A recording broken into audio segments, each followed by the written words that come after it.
Alright, it is a bit before 7 in the morning. I have still been sleeping in the past several days because I'm still recovering from the 24-hour charity stream, which, again, by the way, thanks so much to everybody who tuned in for that event and whatnot. My goodness, waking up early a few days afterwards, I'm still not quite back in the swing of things after staying awake for 26 hours on that day. So, you know, there was that. I'm gonna turn the music down a little bit. That's what I'm gonna do. Also, for anyone curious, the music playing is Simon Gross music, who I would highly recommend. Makes super chill and awesome stuff and whatnot. Are you ready for the flying type Diglett announcement? Oh, so much. I imagine that they're probably gonna announce the main gimmick. Also, Pokmon gifting out 5 freaking subs.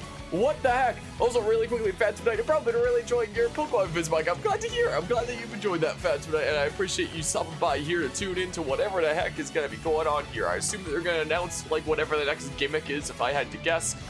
But we shall see here. It's going to be at 7 a.m. my time, good old mountain time, so that'll be the case. Welcome on into the shenanigans over here. I appreciate you tuning in. And what the heck? Oplin gifting 10 gift subs? Well, I guess we're gonna be listening to the Xenoblade Chronicles 2 counterattack theme for a good while now. But yeah, I appreciate the 5 gifted subs there, Pokmon. First and foremost, welcome into Team Enharmonic. My dumb username, B-Leaf, Miki, 1UpStorm, and Detective Tiff. And Upland, I appreciate the 10 gifted subs there. My goodness gracious. welcome in/back to Team Enharmonic. Regibump, Cactus Flakes, Cossi, Player LG Plays, Creature Lume, Cam, Silly Bomb, Alucard, Beauty Bonds, and State Jam. It really is an amazing song. Xenoblade 2 Counterattack best song. Once Xenoblade Chronicles 3 releases at the end of July, I plan on changing the sub alert to some different animation. This is still like a really old alert that had like my old lighting system and whatnot. I mean, you can tell when my sub alert starts playing here. Like, wait for this next one to play. Like, I didn't have any fancy lighting in here at all at the time. That was forever ago. I'm gonna make some sort of a new sub alert animation. I'm not sure what it's gonna be. And I'm gonna replace counterattack with whatever the equivalent theme is from Xenoblade Chronicles 3. So Xenoblade 1 had engaged the enemies, Xenoblade 2 had counterattack, and then Xenoblade 3 is gonna have something. And we shall see. Now, you can't bully Alucard for not being a sub. Yeah, you can't do that, I guess, for now. The counterattack should be over. We just have to listen to it 15 times there. Should be over by the time the trailer starts. Anyway, does anybody by chance have any predictions for this Scarlet and Violet trailer? Yeah, 1 month break from that. Because I feel like they're probably going to reveal whatever the new gimmick is. They're probably going to reveal the box legendaries, I would imagine, if I had to guess. Also, can I just say I love this like banner art? This is really cute. I do have to say that. Oh, I can take Pokemon out of my search bar there. Some good gameplay. Hopefully we get to see it. We didn't really see any gameplay at all in the first trailer. We just saw like the world. Prediction sequel could well be there. When it comes to gameplay, I imagine that it would expand on Legends Arceus there, since the games were kind of co-developed and whatnot. But yeah, you were supposed to make a bingo for this and you didn't. Yeah, maybe I should have made like a bingo if I had a little bit more time to plan that. We can make a bingo thing like right now. What did I last have open in Affinity? Oh yeah, I was preparing a bit of a layout for Ocarina of Time, so like, you know, ignore this testing stuff there. There's a bunch of random thingamabobs there. We could make a bingo thing right now if we really wanted to. How can I make a chart? Is there a chart thing? I don't think there's like a chart thing, is there? Hold on. How about we make like a really quick bingo thing right now for funsies? Here. Man, the counterattack theme is like really interfering with the chill music that we were playing there moments ago. That's still playing. Like I can still hear it kind of playing in the background, just like the beats here and there. Hold on. What's on the what's gonna be on the bingo sheet here? But yeah. Is one gonna be they reveal flying type Diglett? Will the free space be? New gimmick? Or just the graphics look terrible. Maybe. Welcome here, Guzma. How are you doing today? But yeah, Pokemon Bingo is something that we should do for every trailer. Yeah, maybe. Hold on, where's the Pokemon font? I have a bazillion different fonts based on like various different games for different, you know, thumbnails and whatnot. New gimmick. We can say over here. Okay. Let's see here. It's probably not gonna happen, but we shall see here if literally any previous gimmick used in any way. It probably won't happen, but like, hey, in case it does happen, because it's one of those things that would be neat to see, but it's probably not gonna happen. Hello, Lozesteed, how are you doing today? There should be trailer shows legend. Oh yeah, legendary Pokemon is a good one there. Oh, legendary Pokemon is what we can say. I'm not gonna put the apostrophe on the E for this here. Rival's a good one. Let's see here. Rival. We can do that. Let's see here. It looks like a PS2 game. How about for another real quick one? How about regional forms? Regional forms. FPS. Bits in the trailer where the FPS is dropping. Maybe. Nah, that'd be too free, right? I don't know. Hold on. Let's see here. FPS drops. Arceus control. Okay. Could always do that. Let's see here. Arceus controls. Trailer runs at 2 FPS. Oh, that'll just be like the FPS drops. Right there is what that'll be. Trees, Jake. Yeah, I don't think. From what I saw in like the trailers before, it doesn't seem like there's a tree issue in this game. I mean, it would be pretty funny. I think we're gonna have to wait for the game to actually come out to look firsthand, see if there's a tree issue. Like that was what happened with Legends Arceus, where I wouldn't have noticed in the trailers that the trees were floating until the actual game. It was Sword and Shield apology. I don't think that's happening. Would bad models be a thing, Bob? The models actually look pretty alrighty from the initial trailer, at least. Like the models and things like Sword and Shield, BDSP weren't all that great. But from at least the initial trailer of Scarlet and Violet, the models actually look pretty solid and whatnot. What happened? Just a bazillion subs gifted. Hold on, there's one more thing, Bob. Is the trailer out now? Okay, it's here. They need to put out the 2 other ones. It looks like it's showing the 3D models there. Oh, we gotta come up with one more things. Regional bird and rodent. What's the I have regional forms here. I'm just gonna count this here. Oh, we gotta come up with like one more thing. No Dexit? Like you're saying, like just not the full Dex? Does it not look good?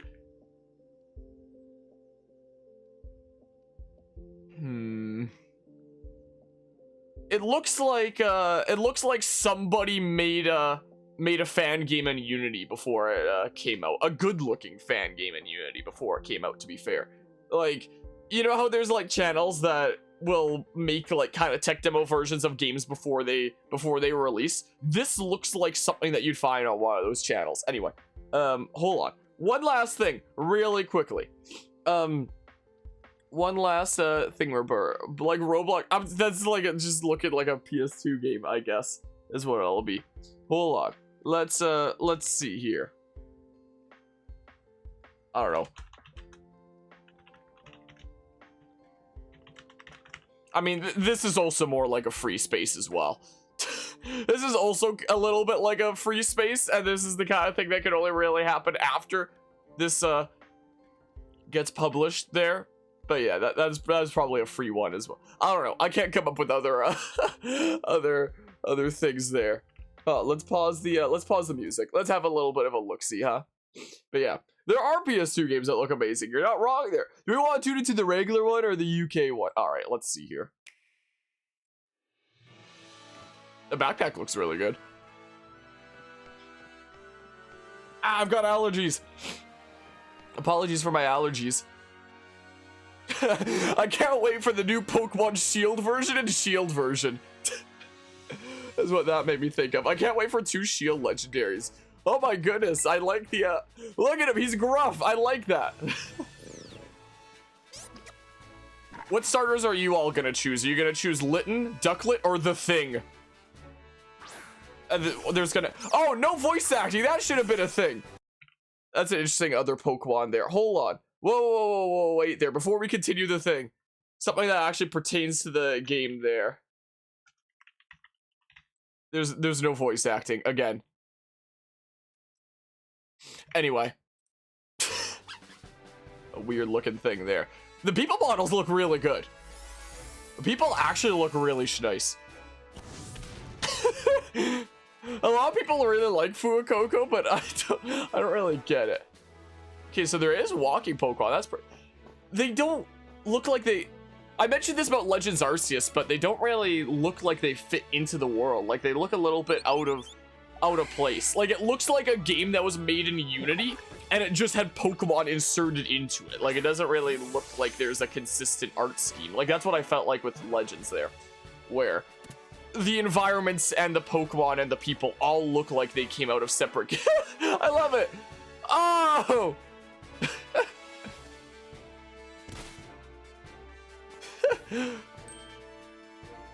Oh my god. I bet on my lederhosen that I as a shiny child will murderize you. Hello, Tugs. I haven't seen the legendaries here yet. Oh, is that like trading? Interesting.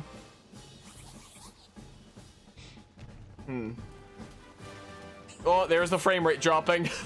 There it is. We saw it. Oh, those textures on the battle arena.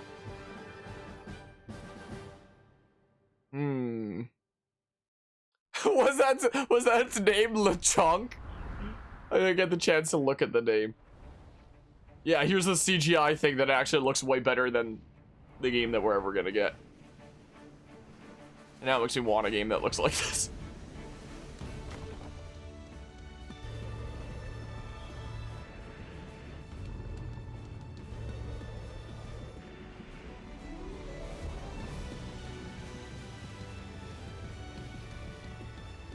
The right one looks so derpy. Oh, now that I see the eyes, it looks a little bit more normal. I thought it looked very different when it was zoomed out there. They look like fan. They look like Fakemon. Of course it's November. Of course it is. Wait, what day did BDSP release? Hold on a hot second. Hold on a hot second. I always have like the release date that every game came out on my playthroughs thingamabob. Hold on a hot second. Where's my BDSP playthrough? Here it is. Here it is. Hold on. Okay. They really they really didn't want to make it exactly the span of a year. That or it's like a Friday or something. Hold on. What's November 18th? Okay, it's a Friday. Okay, that makes sense there. Also, I played it November 18th, the day before release, because it was some weird COVID thing, Bob, where my local GameStop was doing like a 10 p.m. the day before release rather than a midnight release. It was weird. So I technically played it a little bit before it came out.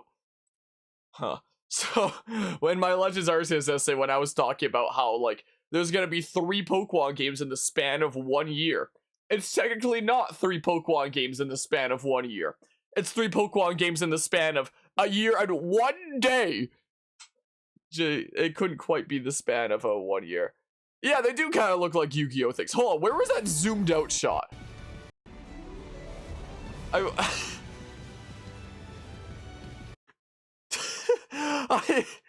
Okay, now it looks a bit more normal. Like, I don't know what I thought I saw the first time. I thought maybe I thought I saw this on the left as like the eye, and I thought it looked as like some super derpy thing there. But now that I know that this on the right is the eye, it looks a lot less derpy. But that zoomed out shot, man, I don't even know what I was seeing anymore. But I saw something that cracked me up there.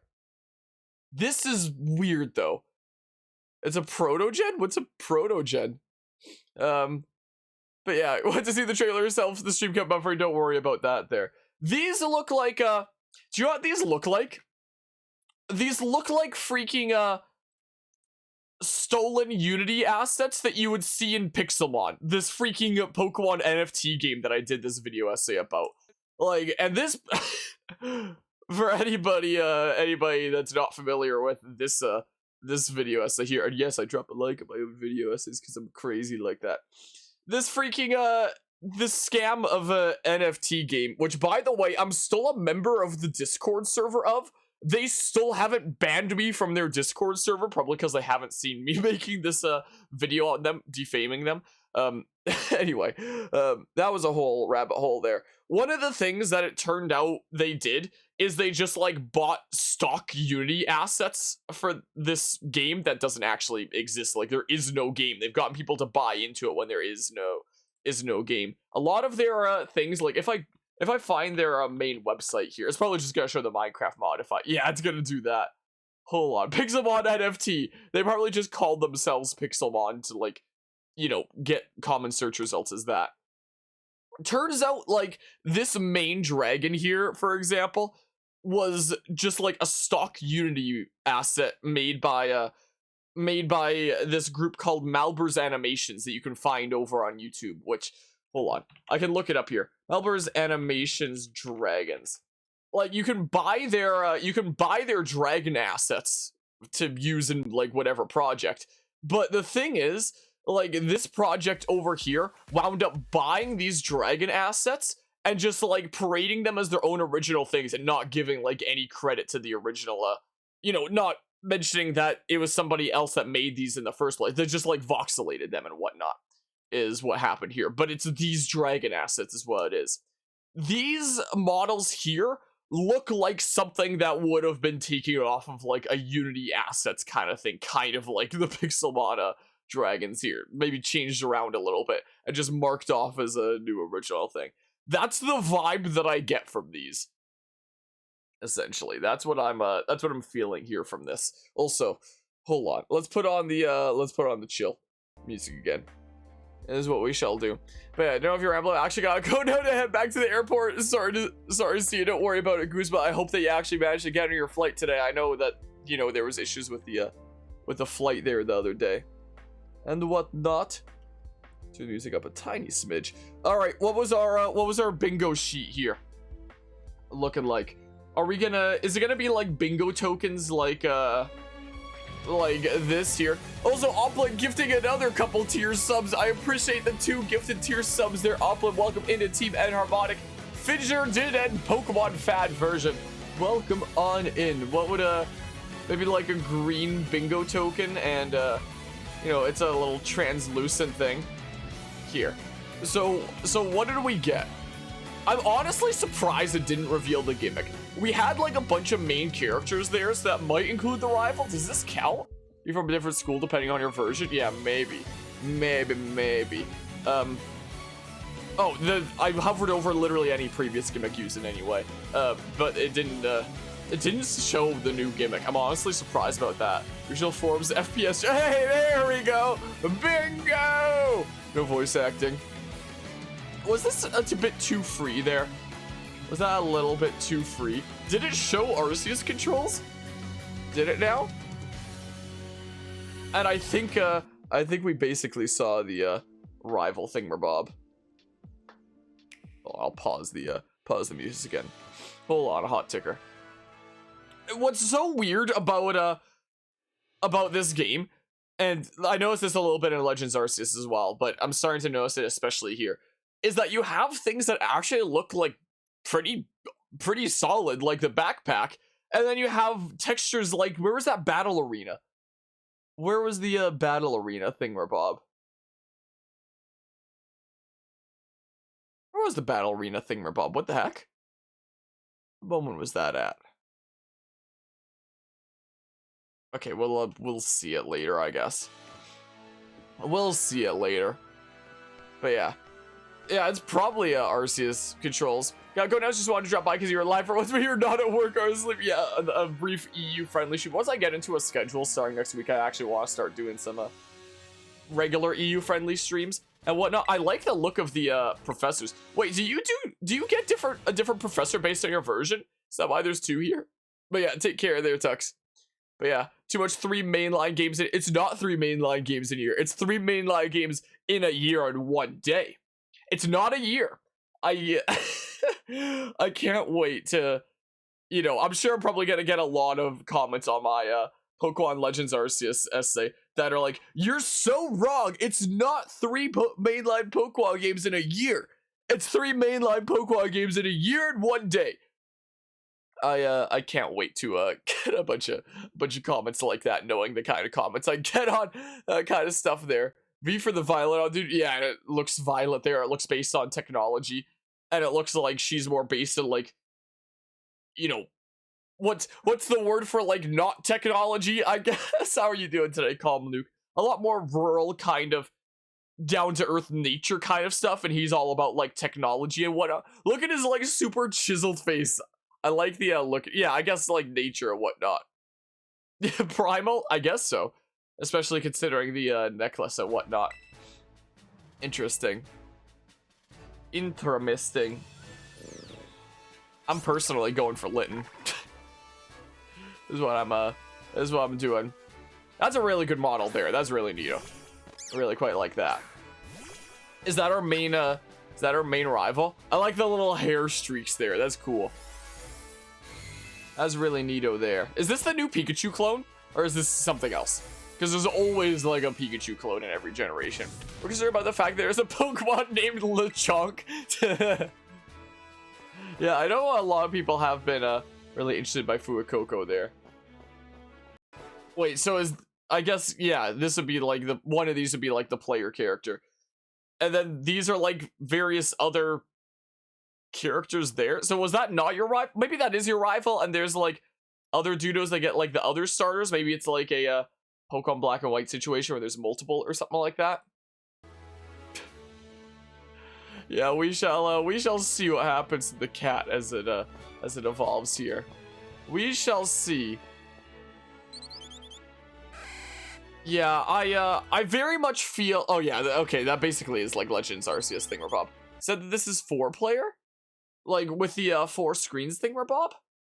But yeah, seeing shots like this, it very much reminds me of the trailers for Legends Arceus that I was worried about before release, and then wound up continuing to be an issue before release that, you know, wasn't changed there because it'd be a bit too much to change in such a short period of time. But the world and the Pokemon do feel like they come from separate games. Like, it feels like the art style isn't quite consistent, you know? Like, it's not...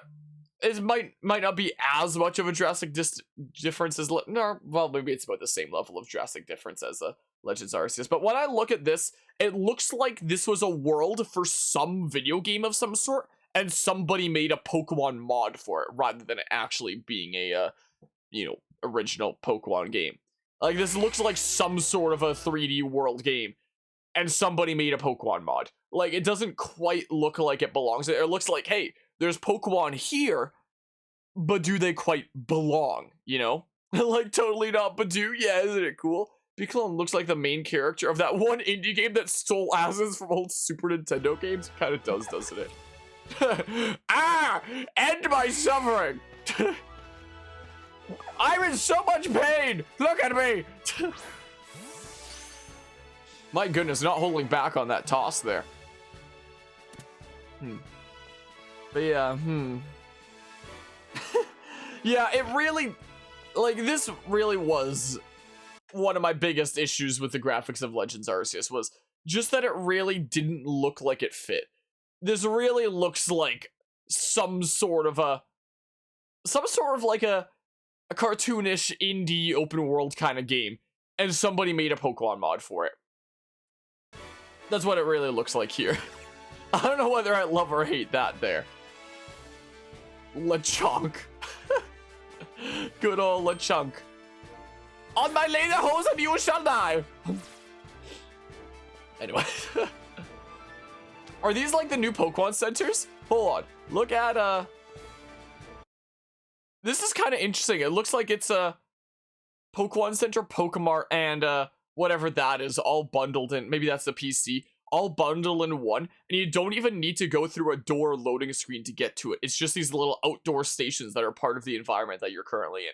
That's cool. I like that. Petrol station. Oh man, and knowing how knowing those lately in today's economy, the prices are gonna be absolutely absurd. It's gonna be the first time in the Pokemon series the Pokemon Centers actually start costing money, and it's not gonna be cheap. Knowing the current economy. Hold on, let me turn off my camera here briefly so you can see this a little bit better. This, it looks like they haven't really changed much in the environmental modeling department since Legends Arceus, is what it's seeing here. After Legends Arceus, there hasn't really been much change in the quality of environmental modeling, to say the least. That's yeah. Yeah, 2 million for one Pokemon. Yeah, it's a gas station. Finally, you can buy Slim Jims in a Pokemon game. Oh my, yeah. Just get like some snacks over there. So is this implying that this game is gonna have actual good multiplayer, unlike Pokemon Sword and Shield, where it's like, oh, sometimes people appear alongside you at whatever pace, sometimes they don't, and it's just weird and random. Oh, want to play with others? Hope that you find the right stamps. Hope the right stamps appear. It feels like it's going to be like a 50-50 chance whether they actually do or not. Like, the multiplayer for Pokemon Sword and Shield legitimately had to be like one of the most atrocious multiplayers I've ever seen in my life. So if this actually fixes it to have like a good multiplayer, that'd be great. If this has like the exact same crummy multiplayer as Sword and Shield, I'm gonna lose my mind. Can I just say that Cryogonal here looks really good? That looks pretty nice right there. At least this game looks slightly better than Legends? Hold on, let's have a look at the cave again. Let's have it. Yeah, that definitely looks better than Legends Arceus caves. That's more than just slightly better. That's a lot better. It still doesn't look, you know, like something that you should expect on the Switch. It still looks behind the times, but that honestly looks way better than freaking Legends Arceus caves. You know, whenever I'm doing a video essay on whatever game, I always gather like a bunch of footage for it. So I have like a bunch of stuff from Legends Arceus. I have like 100 gigabytes of Legends Arceus footage on my computer for my playthrough here. So I wonder if I have any clips. I have that one in the hold on, where is that one that showed like the weird button mapping thingamabob? This right here. This thingamabob. I remember that this clip here that showcased like the controls being really awful was in a cave here. Like, hold on. Be equipped on like Sonder by default. I know that I have. Okay, this wasn't the cave I was thinking of. This cave is actually pretty comparable to this right here. I was thinking of the other kinds of caves. Hold on. What episode is this here? I'm fairly certain we went to a cave in this one. This was episode 71 here. Hold on. Because we went and did that during like the Onyx quest and whatnot. Rather unexpected.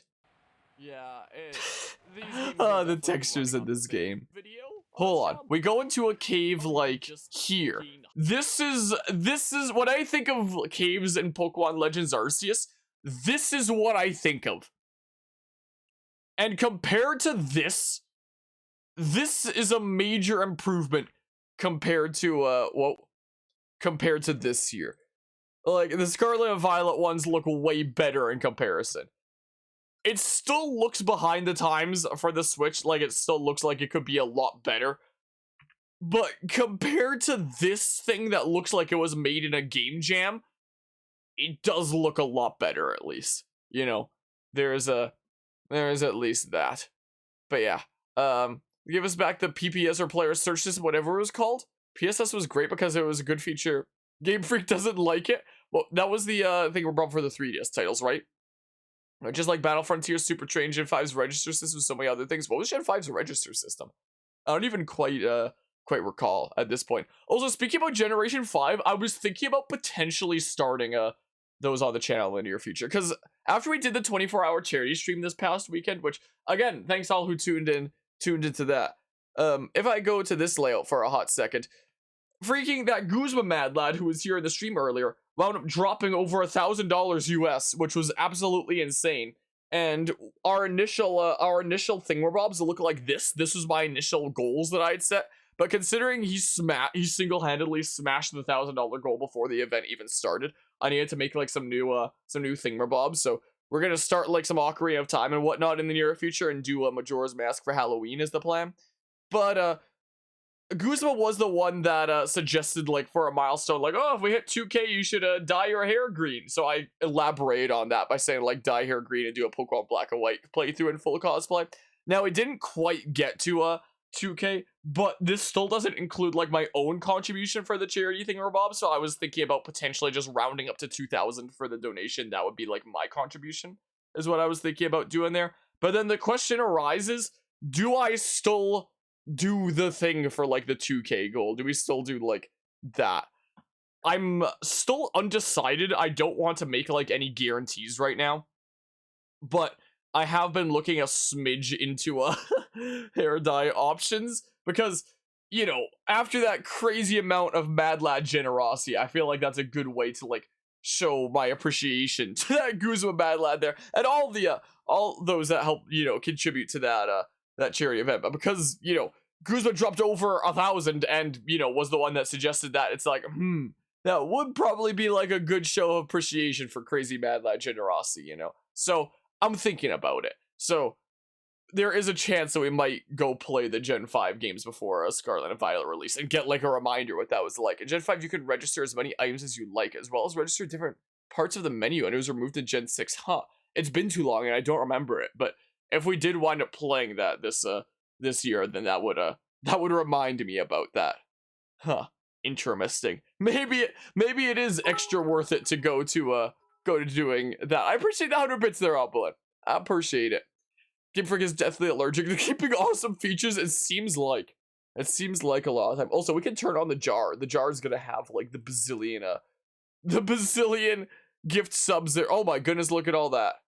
Wait, is it not gonna put in the bazillion gift subs from earlier? Wait, Darkrai in the jar is gonna be a little bit sad, but oh well. There's already plenty in there. But yeah, so there is a chance that we might potentially be doing a playthrough of Pokemon Black and White before Scarlet and Violet, which I wasn't originally planning on doing this year, but like, that's the thing, Bob there. But you know, after one thing led to another after the charity event, we might, like, yeah, that's a very, very low resolution there. My goodness gracious. Hold on. Oh, let me turn on my camera for a hot second. This looks like it didn't originally exist in the game and somebody photoshopped it in without even putting in like a shadow. Like this has a shadow over here. This does not. This looks like a quick and easy Photoshop in. Yeah, so I saw something on Tumblr recently of Ingo's appearance in Arceus foreshadowing Gen 5 remakes. I sure hope not, like so soon after you know, the Gen 4 remakes and whatnot. Pokemon World Tournament is another example you just thought of. The Pokemon World Tournament was really, really cool. And it had some really cool music. I really liked the Pokemon World Tournament. That was really neato. But yeah, no, Gen 5 remakes. Gen 5 is perfectly fine already. We don't need to do it. To be BDSP-ified, yeah, there's that. Yeah, game footage on file, indeed. How are you doing today, Melon Speedruns? Yeah, just need it for the trailer. I'm sure that once the full game comes out, there probably either still won't be a shadow here at all, or it'll be like a distance thing where it only has a shadow if you get like close to it. Like that's the way that it was for a lot of things in Legends Arceus. Something wrong with the top of the Pokeball? I think that that's just like a design thing, unless you just talk about like the general weird blurriness of the textures and whatnot. Due to bad MIP maps, look better when the camera is at floor level. Yeah, when it's closer-ish there. Shadow draws is small. Yeah, that's what I imagine there. I'm not actually familiar with the term of MIP maps, though. Actually, I might have heard it briefly before, but not in a good while. Why does it want to showcase these three things? Are these three things, like, important? What does this tower remind me of? I don't know what this tower reminds me of, but it reminds me of something. But yeah.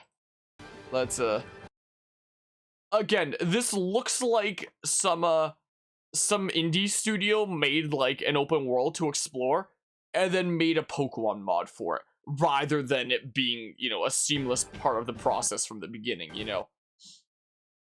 Is what it feels like. Are they hovering slightly?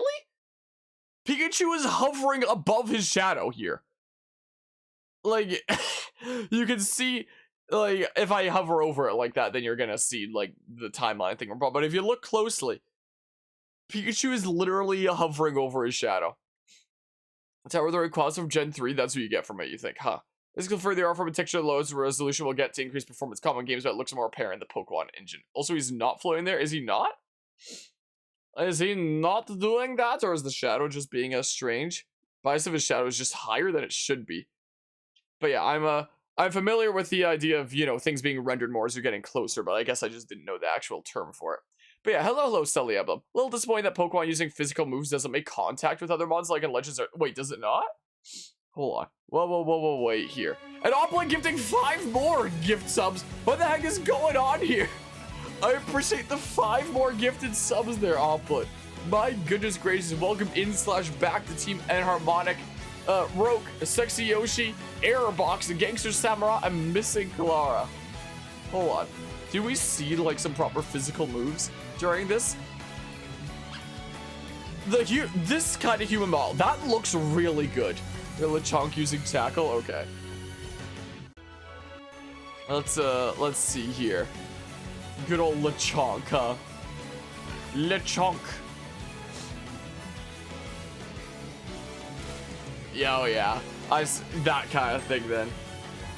That kind of thing, Merbob in that case. But yeah, your hot take, Wind Waker for GameCube looks better than this so far here, where game footage off file. It's probably not going to change a whole lot in terms of how it looks with the game footage off file, considering it's just like a legal disclaimer to be like, don't sue us if it's not the way that it looks when it releases, is what it is. But a lot of super diehard Pokemon fans just treat game footage not final like it's freaking gospel.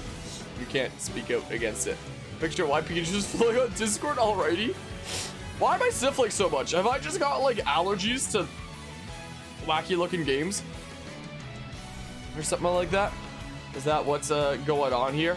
The release date in November does not at all surprise me. Like, this game very much looks like it could use a lot more time in the oven, be like a 2023 release. But because of how hell-bent the Pokemon Company is on their regular releases, it's gonna come out November 2022 because of course it is, you know. Yeah, they're strange. They do look a smidge derpy. Wait. Whoa, wait here. Is this, hold on. Don't tell me. This isn't just like a big throat. This looks like something that's gonna start spinning for an attack like a weird Beyblade. That's what this is, isn't it? Like, one of the main designs of these freaking Dagrons over here is the stuff with the throat. This is gonna spin, isn't it? And it's not gonna make any sense, just like Tails' Tails from Sonic is what it's gonna be, isn't it? I'm calling it now. That's exactly what's gonna happen here. Are they vehicles? Is that what's going on here with like a single wheel? Transformers? Oh boy, imagine. I kind of like the idea of a technology dragon. Like, I like the design on like the technology-based claws and the tail and whatnot in this.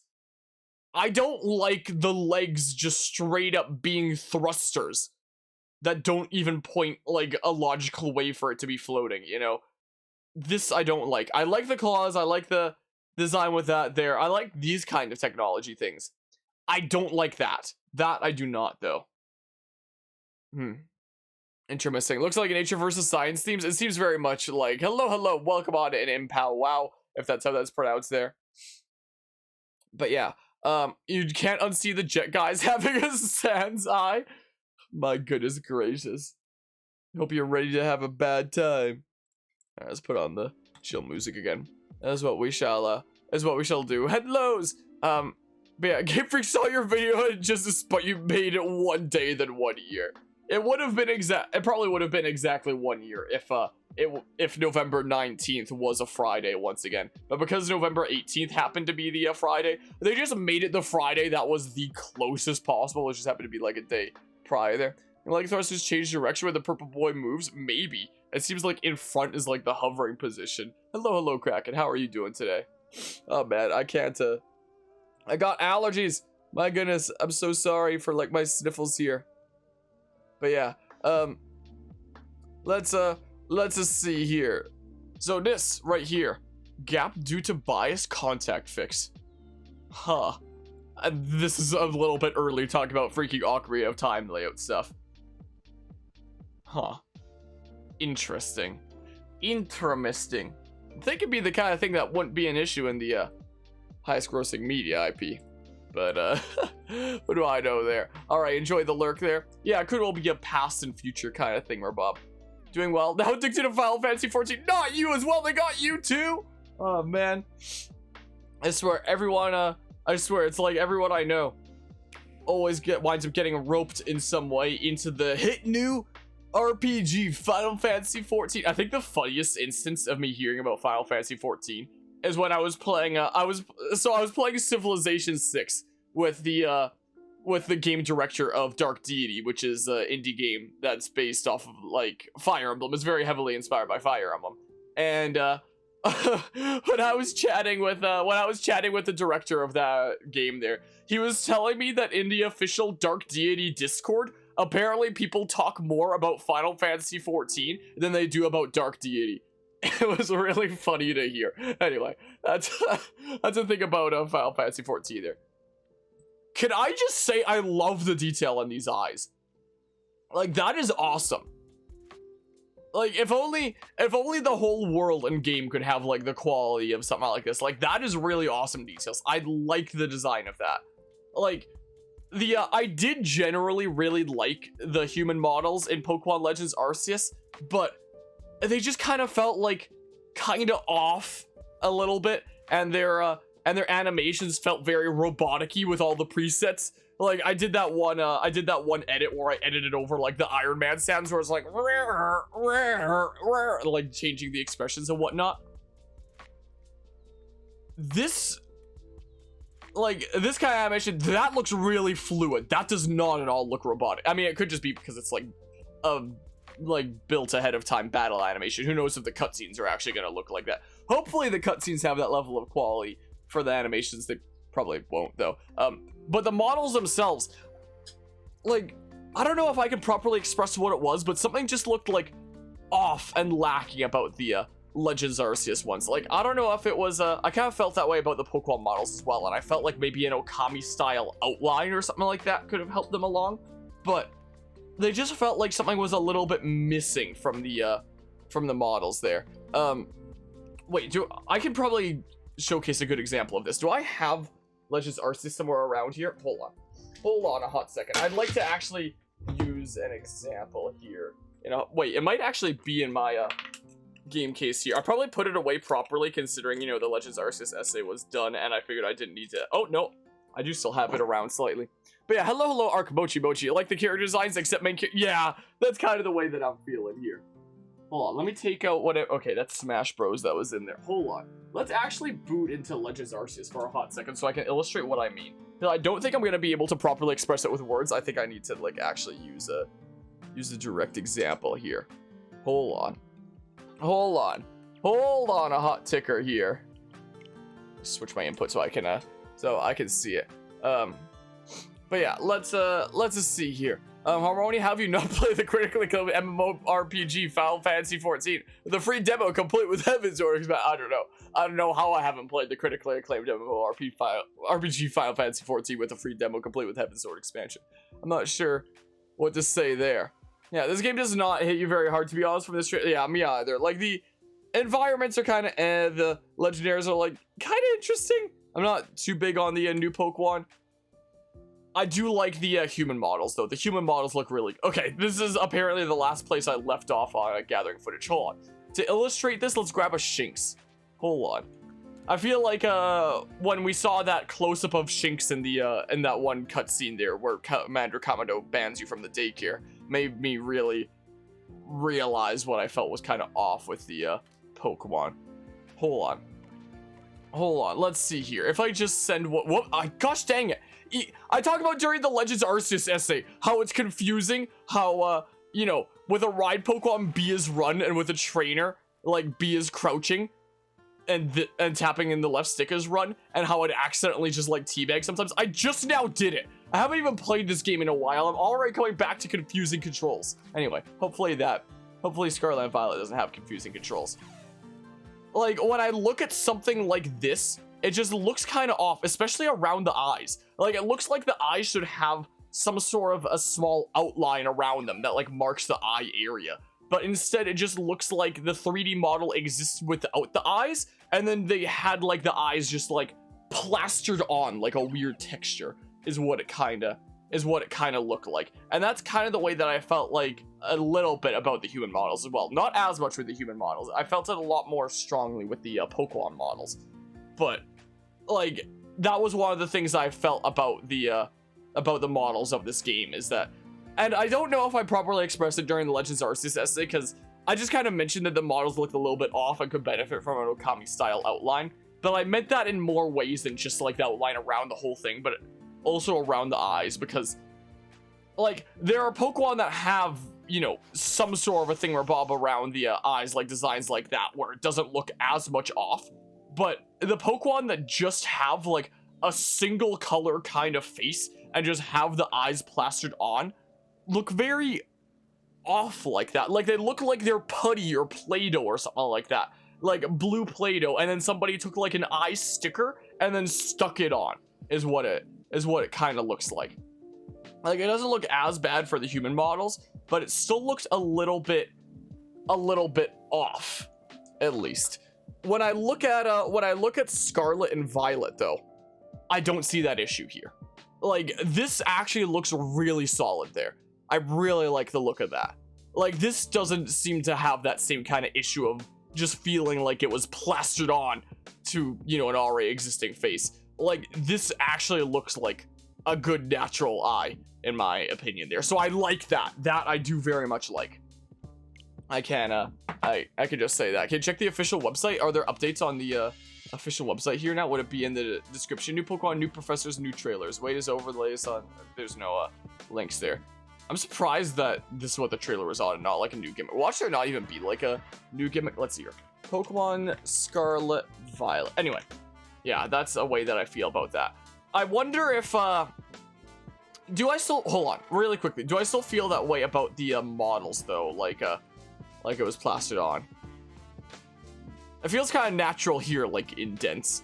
It wouldn't be too big of an issue for a Pokemon like that. Hold on, where's the what was his name again? The freaking pig thing.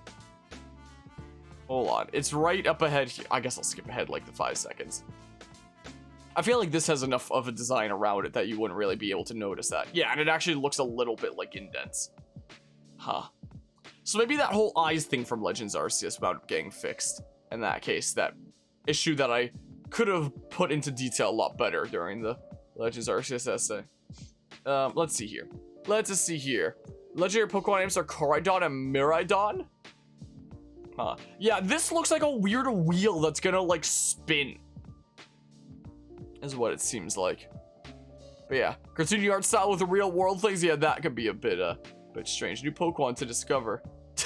So fab. Who's your favorite anime girl? Mine's Quaxley.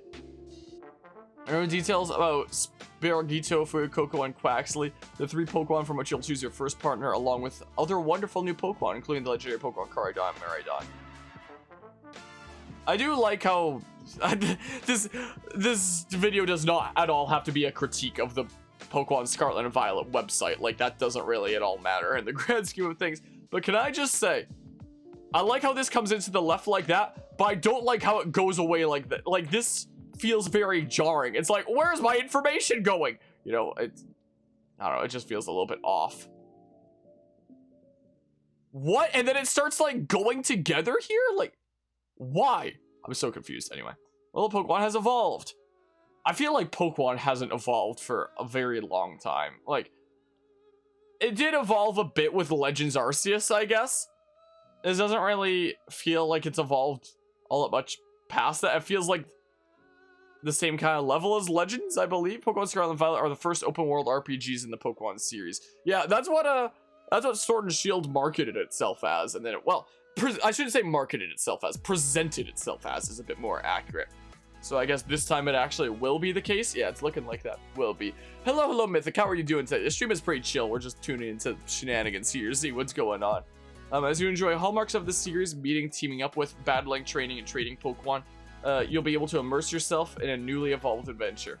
Do you really team up with other trainers a whole lot in Pokemon games? Like, in the Generation 4 games, there was the whole, double battle sections and whatnot.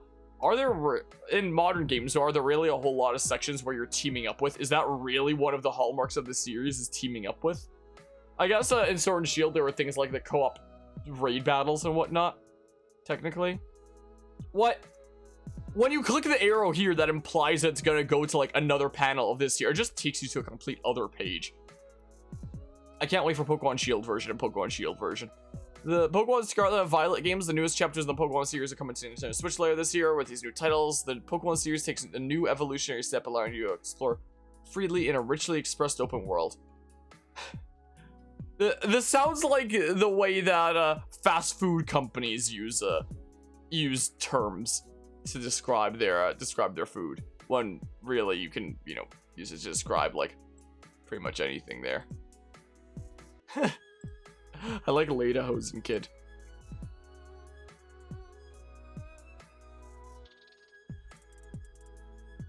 Like, even with the eyes kind of looking like these indentations, even with that, it still feels a little bit off. I still feel like some sort of an outline around it to play into the that kind of style would be fitting there. Pokemon Blue Shield, Pokemon Red Shield. Oh heck yeah.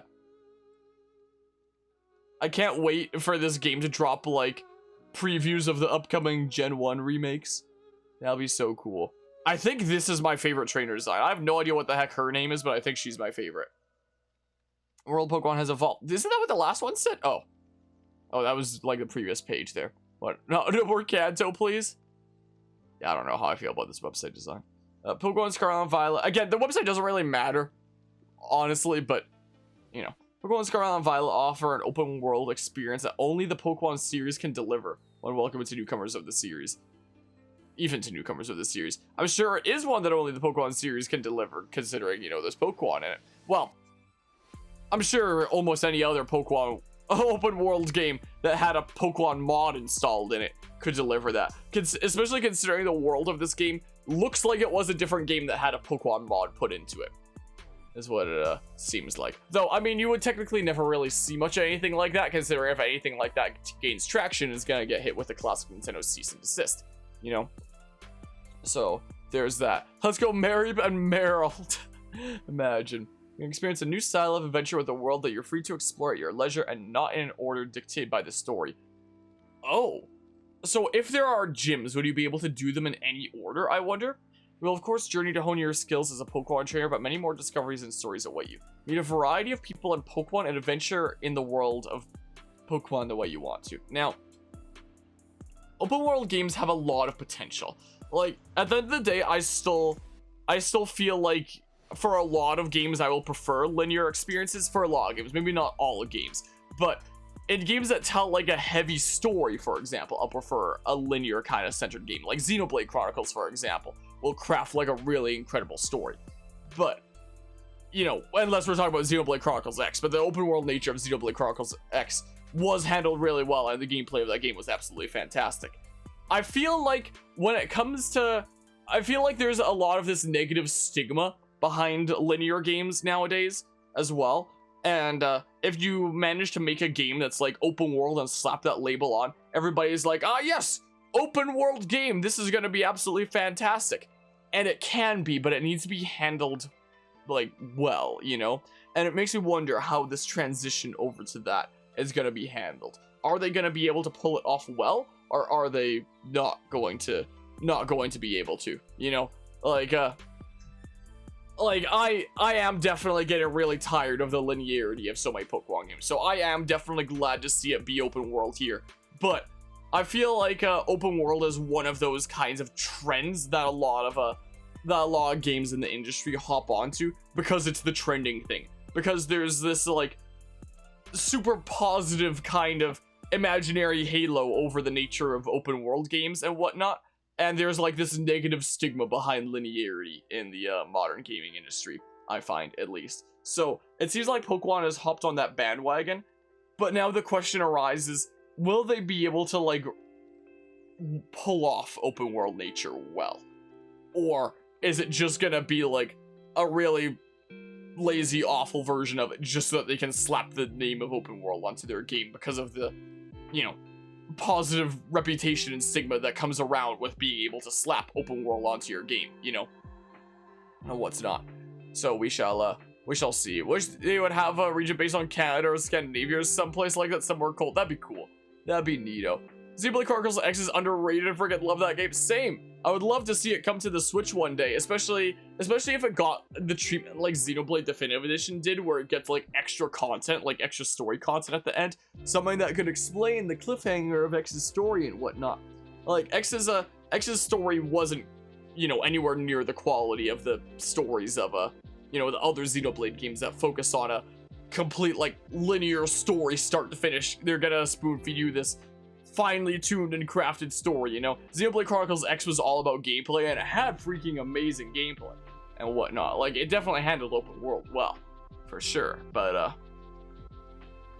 deeper experience with multiplayer gameplay. Oh, interesting. The stigma behind linear games started with Skyrim, I feel. Once Skyrim came out, linear and non-linear games became synonymous with bad game and good game. Yeah, that's unfortunately kind of become one of the, that's kind of been the way that a lot of people see video games nowadays, when like, they both have their advantages and disadvantages. I feel like, you know, there's pros and cons to both linear and open world games. Like, I feel like at the end of the day, it doesn't really matter whether you pursue a linear or open world game.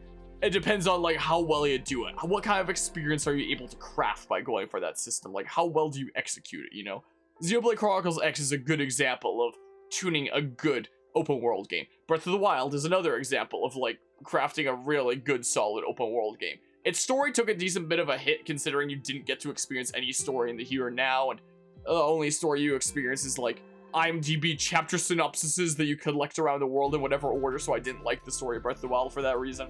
But then Age of Calamity came out and actually gave you the opportunity to experience the story in the here and now, so that actually fixed that issue for me. So I'm really glad that Hyrule Warriors Age of Calamity exists, honestly, because it actually is pretty alright story. It's not like a masterpiece or anything, but I liked it.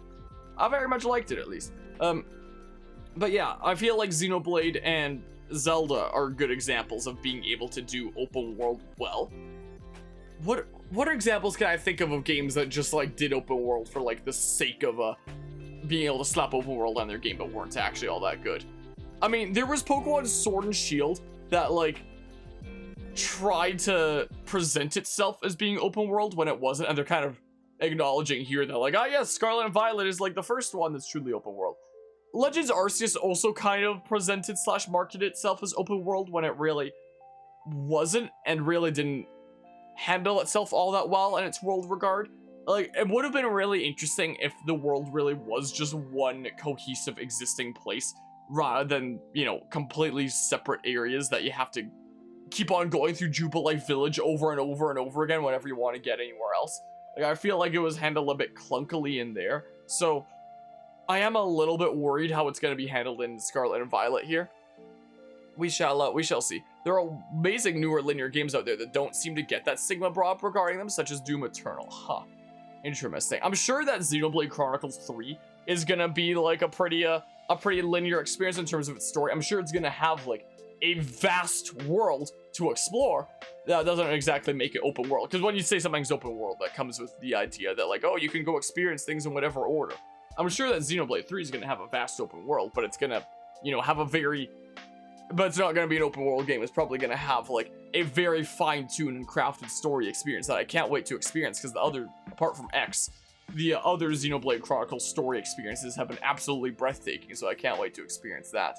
But yeah, and Persona 5 / Royal. Yeah, I haven't heard that issue coming up there. I feel like, I wonder if it's just a thing about people being like, this series needs to get away from linearity because people are getting tired of it. I wonder if that's where it comes from. It's just games that have, you know, issue with repetitiveness in their series for a long time. Like, I haven't ever heard anybody complaining about the linearity of Xenoblade Chronicles games, for example, with like 1 and 2. Like, I've seen a lot of people hating 2 because they're like, ew, gross anime! But I've never really seen anybody, you know, hating on Xenoblade 1 or 2 because of the linear, finely tuned, crafted story, because it's really solid for both those games. I mean, I've seen a lot of people be like, oh my goodness, the story of Xenoblade 2 is so crappy, but I've seen that, but I don't see anybody hating on, like, linearity of Xenoblade 1 and 2, for example. So I doubt anyone's gonna be hating on that for Xenoblade Chronicles 3. But, ew, waifus, ew, hot people. Anyway, but we see it for Pokemon because, like, Pokemon's been doing the basically exact same tried and true formula for, like, such a long time. Like, you're a kiddo, take your starter Pokemon, go conquer, like, the 8 gyms. The Gen 7 games did something a little bit different with, like, the trials and the totem Pokemon and whatnot.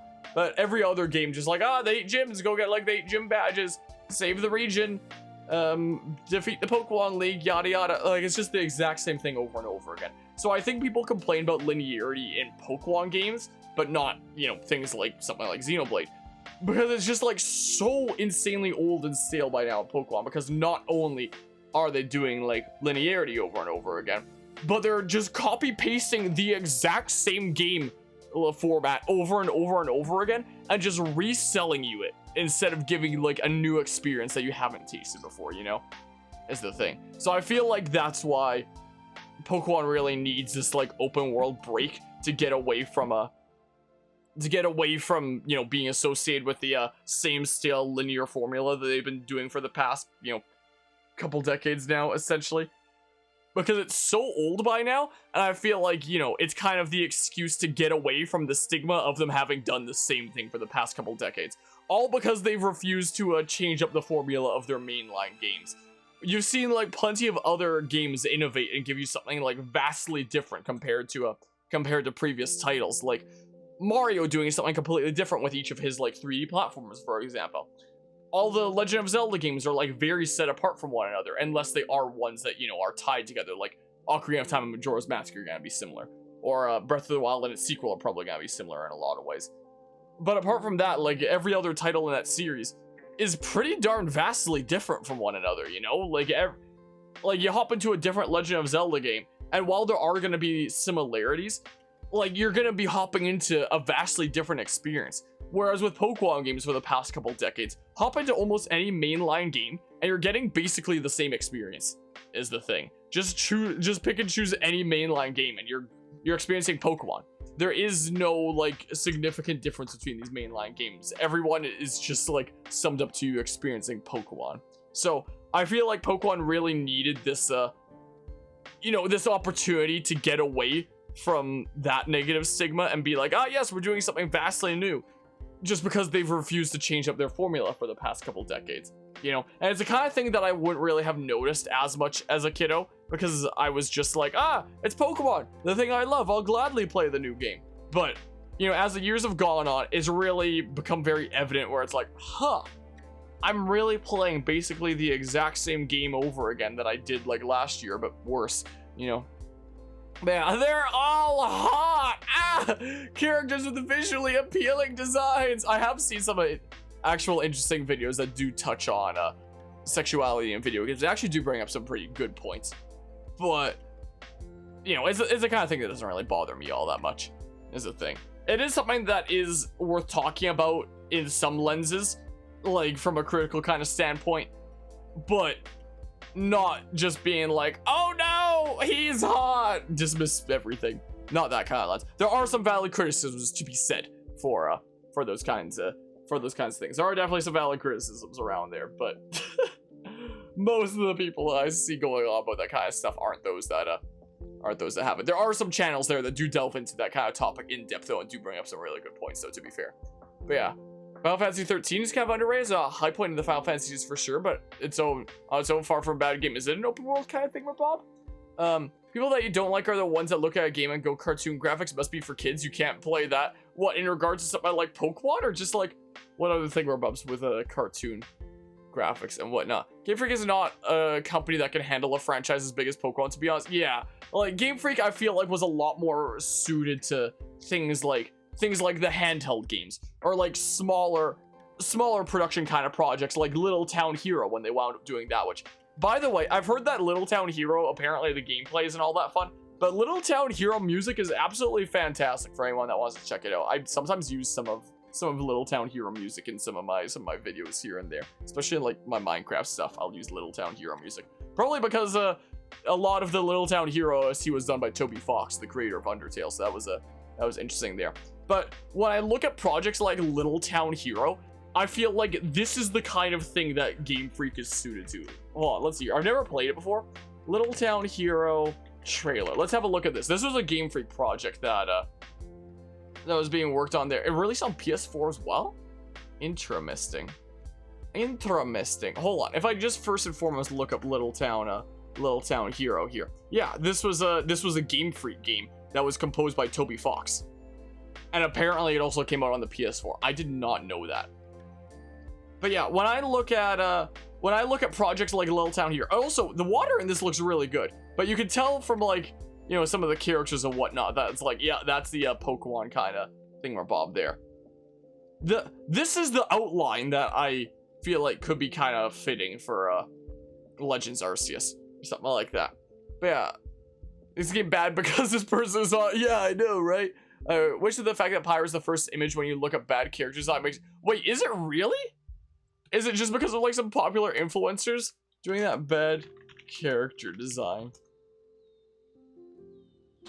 Is it, why is Falcon here? There's freaking Pyra, Rex, Sothis, Falcon, Titus. I don't know how his name is pronounced. Why? Was this just from like some big influencer promoting it? Or something like that?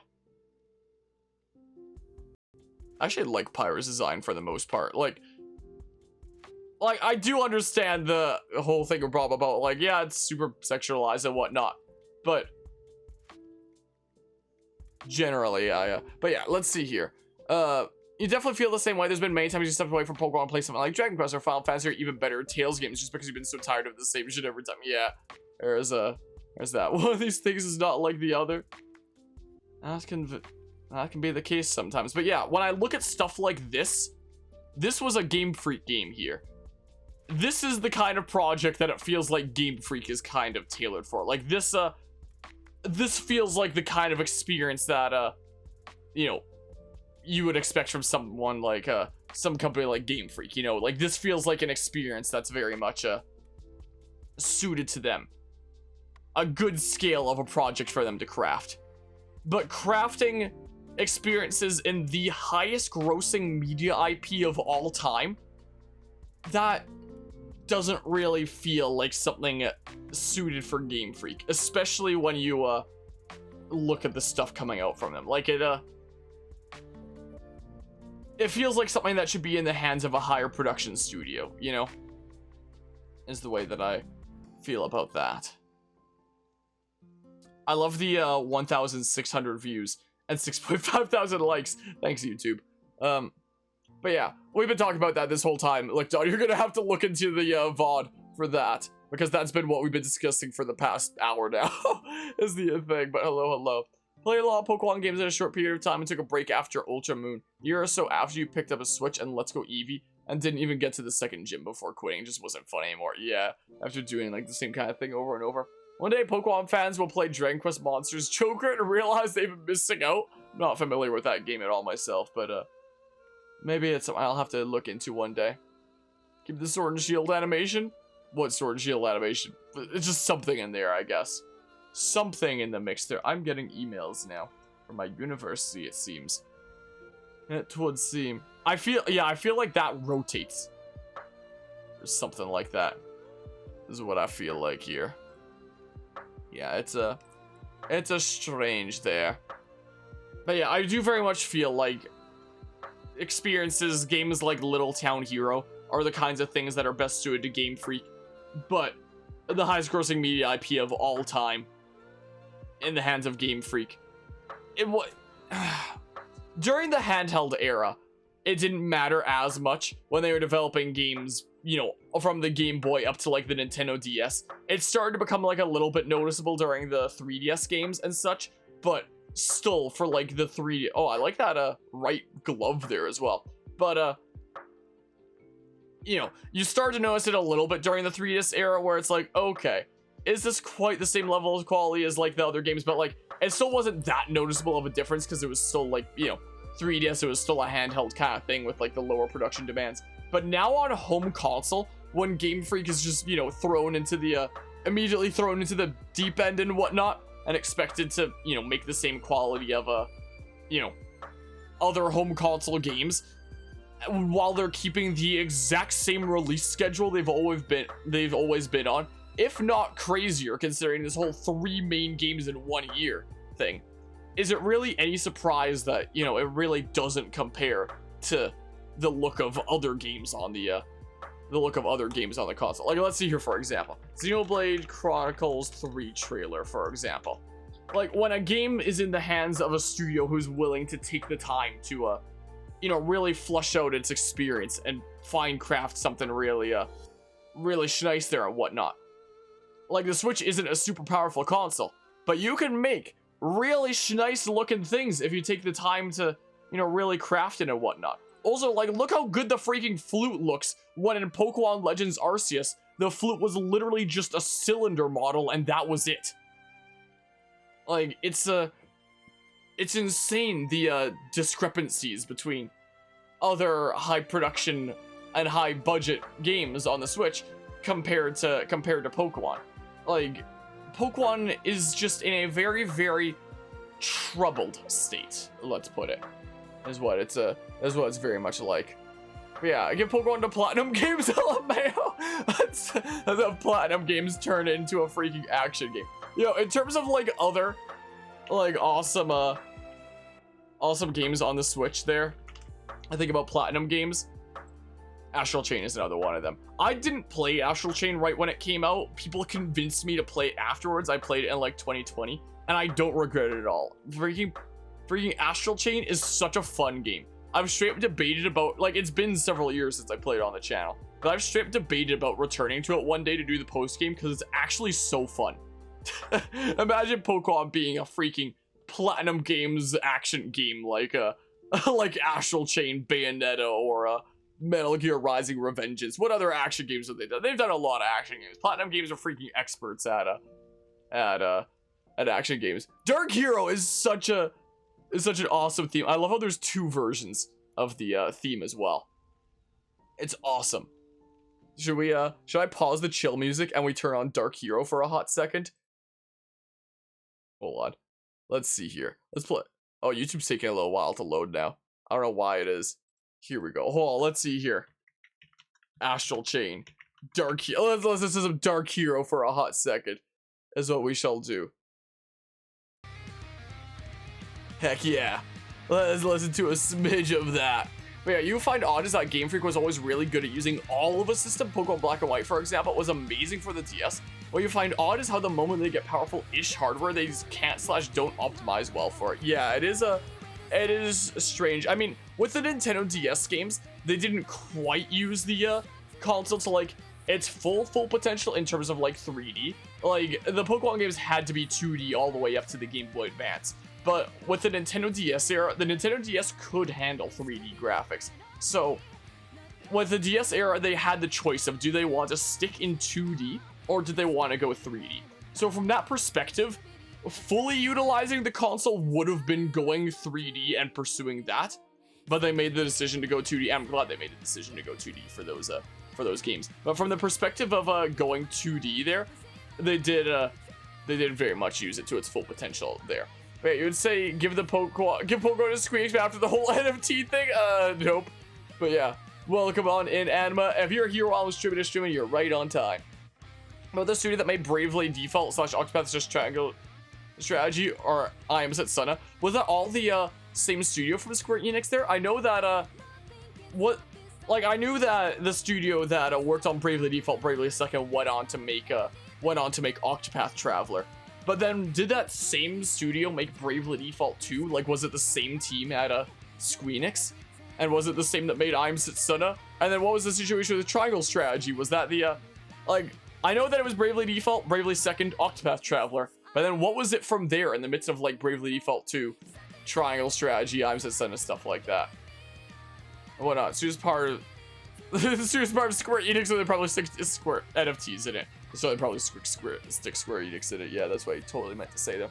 The other stuck with mostly 2D. The S was not up for 3D Pokemon. Yeah, they used 3D Pokemon in some of the cutscenes, especially for like Black and White, but that was it there. Some 3D, but that's why you mentioned Black and White. Like the world outside, battles in the city or big bridge or whatnot. Yeah, I got you there. But yeah, there was that case there. Astral Chain was an awesome game. Maybe I'll randomly return to it on the channel one day because it actually is a really cool game. But yeah, imagine Pokemon in the hands of Platinum Games. That'd be so weird though. Because Platinum Games, what they craft are action games, you know, is the thing. But now, again, with Pokemon getting stale, how cool would a Pokemon action game be?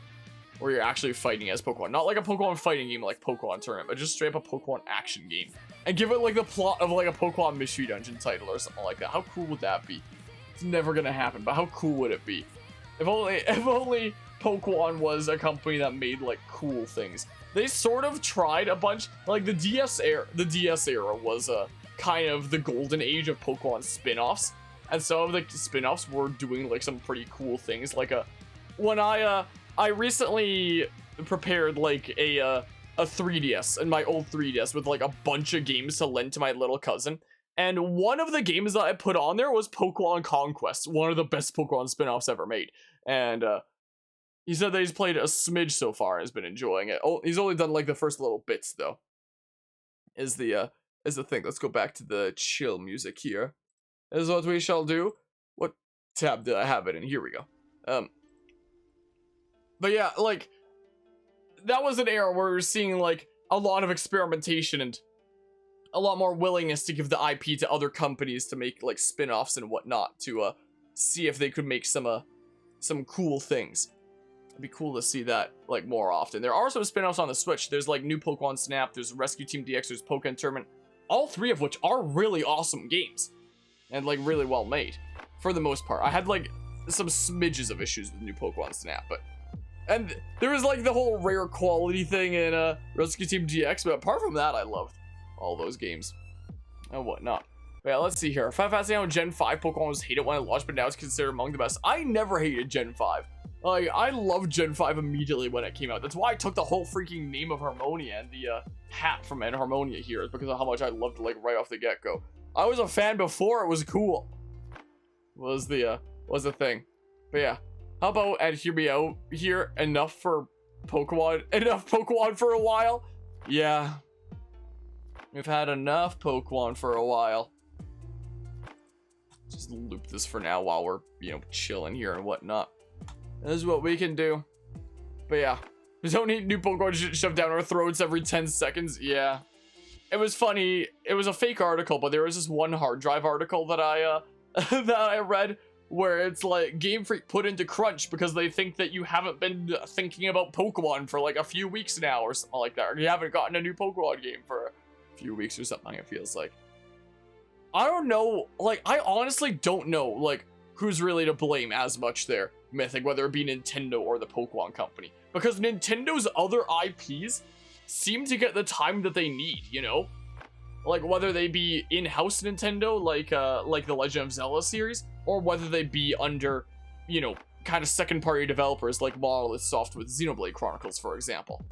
But Pokemon just seems to be like the one outlier that isn't given the time it needs and just has like titles being pumped out at like a super quick pace. So it makes me wonder if that's more of a decision by like the Pokemon Company rather than Nintendo, because it's just so out of place compared to the other things also.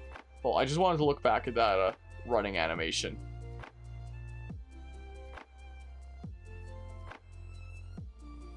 Does that running animation feel natural? Or like a simple robot kind of... That's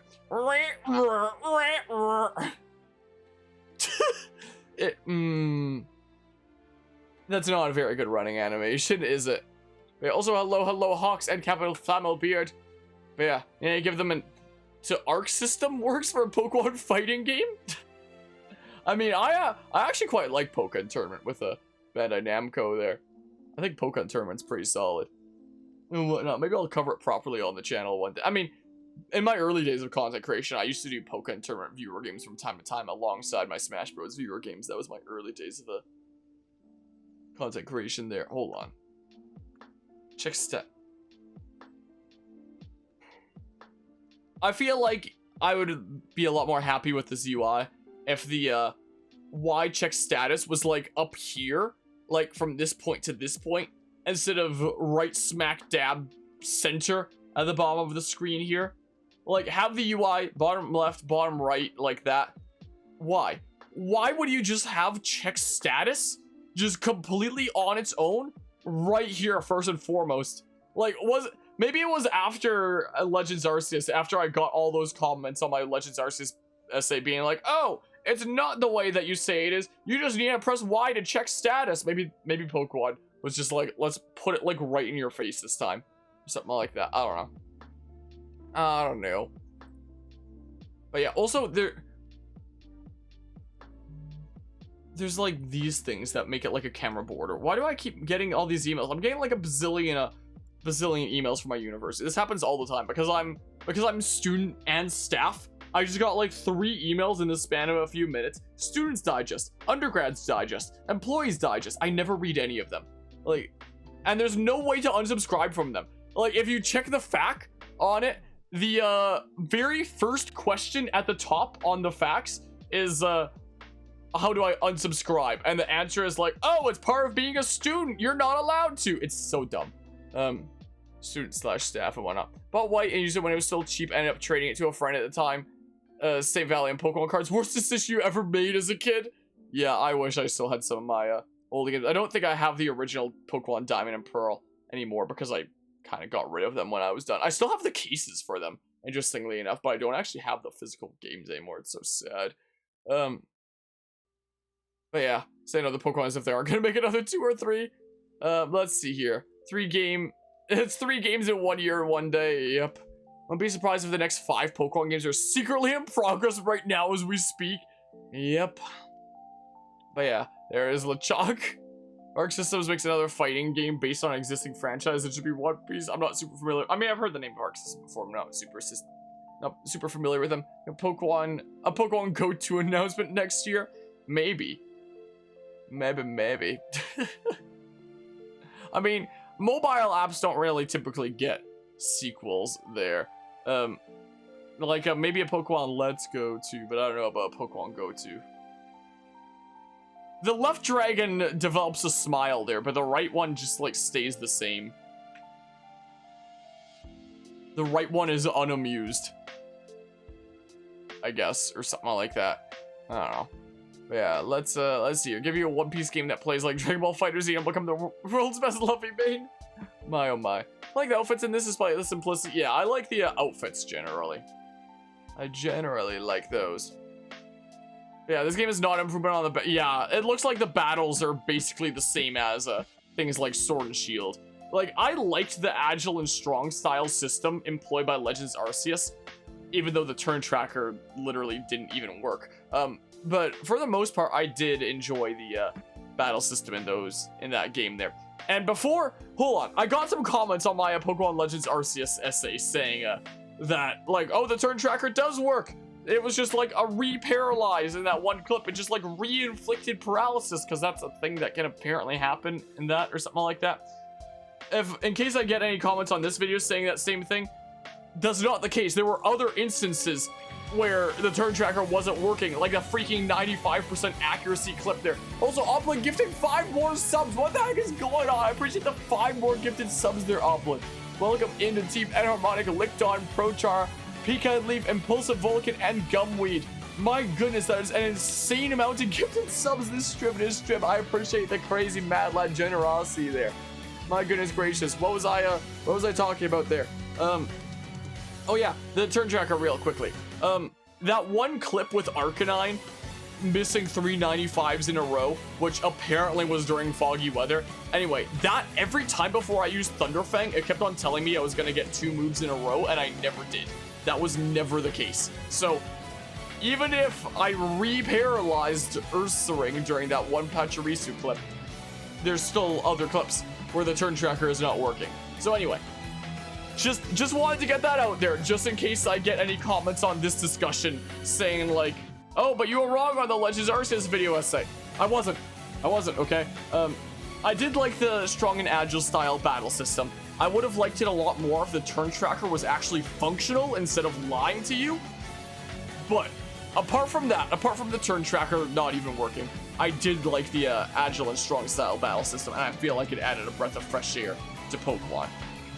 Like, if it had a functional turn tracker system, that would have been like really cool to see this dedicated, flushed out new battle system, since it just felt like an experimental but not yet functional version in Legends Arceus. But I guess it's just being abandoned, like right after it's introduced, sadly, and it's going right back to the same battle system that we were seeing in something like Sword and Shield there. I wonder if this game actually straight up has no gimmick, unless its gimmick is you know, just being open world. I wonder if that's what's going on here in terms of stuff this trailer revealed. But yeah, that is disappointing to see. Like, I feel like it's just, my worry is that it's probably gonna feel like playing open world Sword and Shield. That's what I'm worried about here, is that like the battles and whatnot are gonna be like the same the exact same feeling loop there, not innovating after Legends, and you know, just this game is coming out way too soon. That's my biggest concern here. This is just gonna feel like open world Sword and Shield. It is gonna feel like Sword and Shield should have been, in a way, you know. It is what it was. But yeah, hear more counterattack, need more of it. We need more of that. But yeah, engage the enemy is good too. Sure, it looks like Arceus almost, it does in a way-ish. But yeah, what's up with the puffed out chest on the Legends? If you honestly, they look kind of awkward. Yeah, it does look a little bit awkward there. My prediction is they're gonna spin like a weird wheel, is my honest prediction there. But we shall, I just love apples. Anyway, from all they chose to keep from the Arceus format, I'm glad is the catching. Yeah, at least there's that. I would have liked to see the battle system as well. But yeah, I just can't get out of my head the idea that this looks like some indie open world game that had a Pokemon mod put into it, is what I can't help but feel here, you know. Hello, J-Conic Tony. Hope you're doing well today. Like, this straight up looks like it was a different video game and somebody modded Pokemon into it rather than Pokemon. Like, it doesn't really look consistent, you know, is a thing. It doesn't really look like it belongs. It looks like they're here, but they don't belong. Yeah, the ground textures are certainly something. At least it's not being made by outsourcing company. At least it's that. I would love to see Pokemon in the hands of developers who aren't Game Freak to see what they can do, but you know, don't give it to an outsourcing company that's never made a video game before. You know, like what happened with a PDSP there. Give it to somebody, you know, established and whatnot, and has the expertise and the allotted time to make a dedicated Pokemon game. Because as I was saying earlier this stream, games like Little Town Hero feel a lot more suited to what Game Freak can handle, but the highest grossing media IP is not suited to Game Freak. Like, I feel like Pokemon needs a lot more drastic of a change than just switching from linear to open world. And it needs a lot more drastic of a change in terms of who's developing it, how they're developing it, and the allotted time that they're given to develop it. But I don't know if any of these things are going to be changing anytime soon because of, you know, because of the name of the IP. It's going to print money, so it's, you know, it's gonna sell well no matter what. So I don't feel like any of those things are ever gonna change. Also, welcome on in as well, Smash Hunter. But yeah, give it to a renowned ROM hacker like Sonic Mania. That would be really cool. I'd be super down for something like that, but it's probably never gonna happen. Anybody that gets even the slightest idea of venturing out and doing their own kind of thing above there is gonna get hit with the cease and desist rather than given the opportunity to make something cool, you know? Is the thing there, so there's that. I appreciate the follow there, Smash Hunter. I appreciate it. But yeah, when you compare it to other games on the Switch, like, it just does not even compare, you know, is the thing.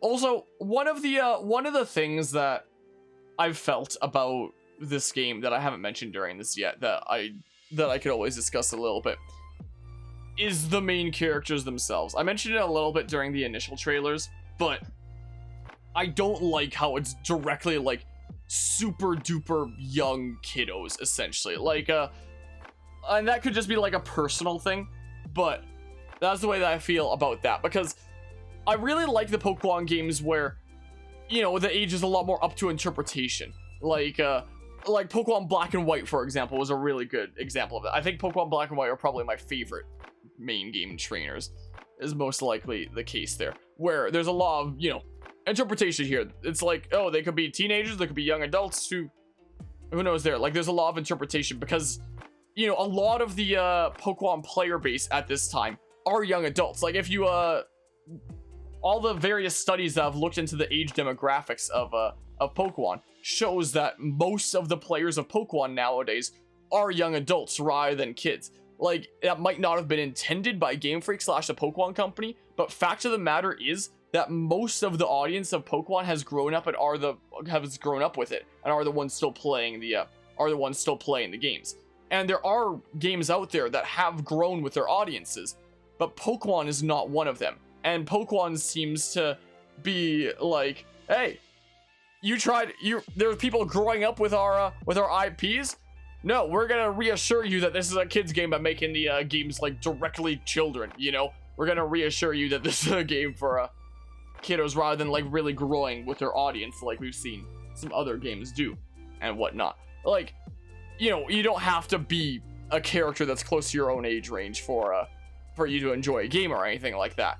But I feel like you're a lot more able to imagine yourself as the character, like put yourself in their shoes, especially in a game with like a silent protagonist where you just have to imagine that you are the character, where your character has like absolutely no personality or lines in game, so you just have to imagine what that character is like. That's the kind of experience where you just have to imagine like they are you, and you apply yourself onto them, you know, and whatnot. So I feel like it's a lot more important to be relatable in that kind of a case and be able to put yourself in their shoes and such. Like, I feel like there's no problem with having, you know, a main child character in a game as long as you actually use it in some kind of way. Like, if it's a part of the story, for example. Like, a good example of that is Undertale, the story of this child who's, you know, gotten lost in the mountains and goes down into the world of monsters and has to you know, find your way out and meet friend and foe along the way. And, you know, it draws parallels to the child that Toriel and Asgore had adopted long ago, like whatnot. Like, in Undertale, being a child is part of the story. Like Deltarune as well, as another example there. So, you know, if being a child is, you know, actually part of your story and is played into the experience in a pivotal way like that, then it can be really fascinating like that. But if you're just directly a child that looks like they just came out of preschool, like the kids in this do, look like that, I was just waiting for the clip to come up, then, I mean, the Pokemon uses it in its story for, like, you've defeated the evil team leaders, and it's like, how could I have been defeated by, like, such a child? But that's the only way that's really used. So it's not really that pivotal of a story. Like, it's really not that pivotal of a story component. So it would be a lot more, I feel like it'd be a lot more neat to see a lot more of a range that you'd be able to, you know, take your character like that. It seems like the customizability for the character is pretty good, at least, but, you know, it seems like you're just gonna be stuck as this short little twat that just came out of preschool, you know. And I feel like when I wind up playing this, when I'm playing that character, there's always gonna be a part of me that's like, why am I this tiny child? Like, unless they do, you know, somehow factor it in some key way to the story, but I doubt it, knowing Pokemon games, you know. So yeah, that's what I wanted to talk about a smidge there, so I figured I'd bring it up. So yeah, there's that. It's not appealing to old fans. Pokemon doesn't like that Pokemon is appealing to new people. Pokemon is appealing to both, is the case, but the majority of the player base is, yeah, is young adult nowadays. You customize it probably won't be an issue, but you don't know. you're probably gonna be stuck at that height and looking like a child. Like from what we can see here, it does seem like the customizability is pretty good in terms of like, you know, what your character directly looks like. But it seems like no matter what you choose, you're gonna be stuck at like the exact same super short height. Is the thing there. Like that's not gonna change, so you're always gonna look like a tiny child. Even if you can make that tiny child look like whatever the heck, still always gonna be a tiny child is what it's seeming like, you know. Doesn't seem like that's something that's gonna change. But yeah, gonna be adults in the next game. I have a serious story like Pokemon reactors messing with a planet or something. Totally original, you know. Yeah, it'd be really cool to see it. I mean, Pokemon Black and White had a serious story, which was really cool to see. I really enjoyed the story of Pokemon Black and White. I'd say it's easily the best story in the mainline Pokemon games. Like, that game threw a curveball out of nowhere. It's like, whoa, time for a serious story. And then Pokemon Black and White 2 came out, and I was like, oh, wow, time for, like, the sequel to a serious story. So it's gonna be another serious story. And then Black and White 2 was, like, pranked. Here's evil team that's just evil for the sake of being evil. Again, like, every single previous Pokemon game, like, all the time, you know? So, I was a bit disappointed with Black and White 2 for that reason. Because, you know, Black and White went from serious story to back into the same meme of a story again. But at least there was Pokemon Black and White that was actually really cool. And I really liked the character of N. And there's, you know, the whole reason why I took the hat there. Did Sun and Moon have a decent story? Was it ever really explained why Luzamine was a psycho bitch? Or was it just... Because that's one of the biggest problems with, like, antagonists in Pokemon games. It was just, like, never explained.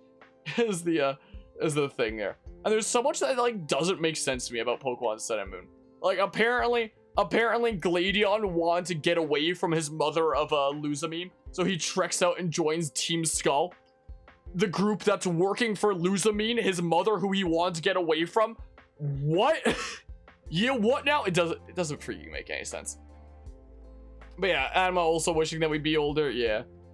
Yeah, there's that. Sun and Moon had like some interesting points, but like I feel like it just didn't make sense. what was the case there? But there's that. And there's like so many plot points that aren't like finished. Like what happened to the father figure? It's implied that it's the guy of like the Pokemon Pelago Island, but that's just like theorizing stuff. You never get any actual closure in the story. Like there's never, you know, something that's finished off story-wise. It's, as far as it goes, is just like theories and like hints and stuff like that. It never closes out that plot line in a meaningful way, you know? But yeah, let's just see here. Because she was possessed by the Heligo. I guess, of course. But yeah, honestly, if you... Do I want to return to that previous point? Honestly, I feel like Pokemon storytelling is really mixed. You saw 2 videos of someone playing fan games, and they feel like they fall into the Pokemon plot problems, even though they were slightly better than most mainlines. I've never even played a Pokemon fan game myself. Maybe I will one day. Guzma's been telling me about Pokemon Rejuvenation a lot lately. And, whatnot. Generally wish the storytelling was good. You're just tired of the same battle system over and over again. Yeah, which is why it would have been cool to see the battle system from Legends Arceus, but good in, you know, a proper game. But I don't know if that's gonna happen now. But yeah, Sun and Moon spoiler here, kidding. You know, there was a time that I was planning on doing a Pokemon Sun and Moon Soul Link with that Shucknerd, and the layout was gonna look like this. And you know, here's the 3DS top screen and bottom screen for, you know, one perspective and then the other. And I was actually really proud of this layout. It was a cool thing, and there's like the little tracker for all the Z crystals and whatnot. I was actually really proud of this layout. It was really cool, but I don't know if this layout's ever going to be used at this point. That storyline was in the anime. Oh, huh. But yeah, Mona's confirmed to be the dad. Interesting. Would have been cool to see it like properly concluded in the you know, in the games and whatnot. Pokemon Surges as Dark as Hell. That's a name that I've heard before. I don't really know much about Pokemon fan games, but I have heard the name of Insurgents before. That I have definitely heard. Might be interesting to check things like that out one day if there's space in the schedule. For now, though, we might potentially be playing Pokemon Black and White before Scarlet and Violet, as we were discussing earlier this stream. Otherwise, we're just gonna be waiting until Scarlet and Violet. Okay, Sun Moon for you is an example of a good story that you should only experience once. I wasn't too terribly behind the story. My level when I think about good story, I think about things like you know, maybe some Zelda. When I think of an amazing story, I'll think of Xenoblade Chronicles. When I think about Pokemon, I'll think of like a passable story, is what I think. Maybe even at that, you know, unless we're talking about Pokemon Black and White. Pokemon Black and White is incredible. Yeah, I do wish to see the Soul Link with Shuck, but you don't even know. Yeah, I don't know if that's ever gonna wind up happening. Guzma and I have also talked, like, it hasn't been for a while, but Guzma and I have also talked, like, briefly before about potentially doing a Soul Link one day to either Sun Moon or Ultra Sun and Moon.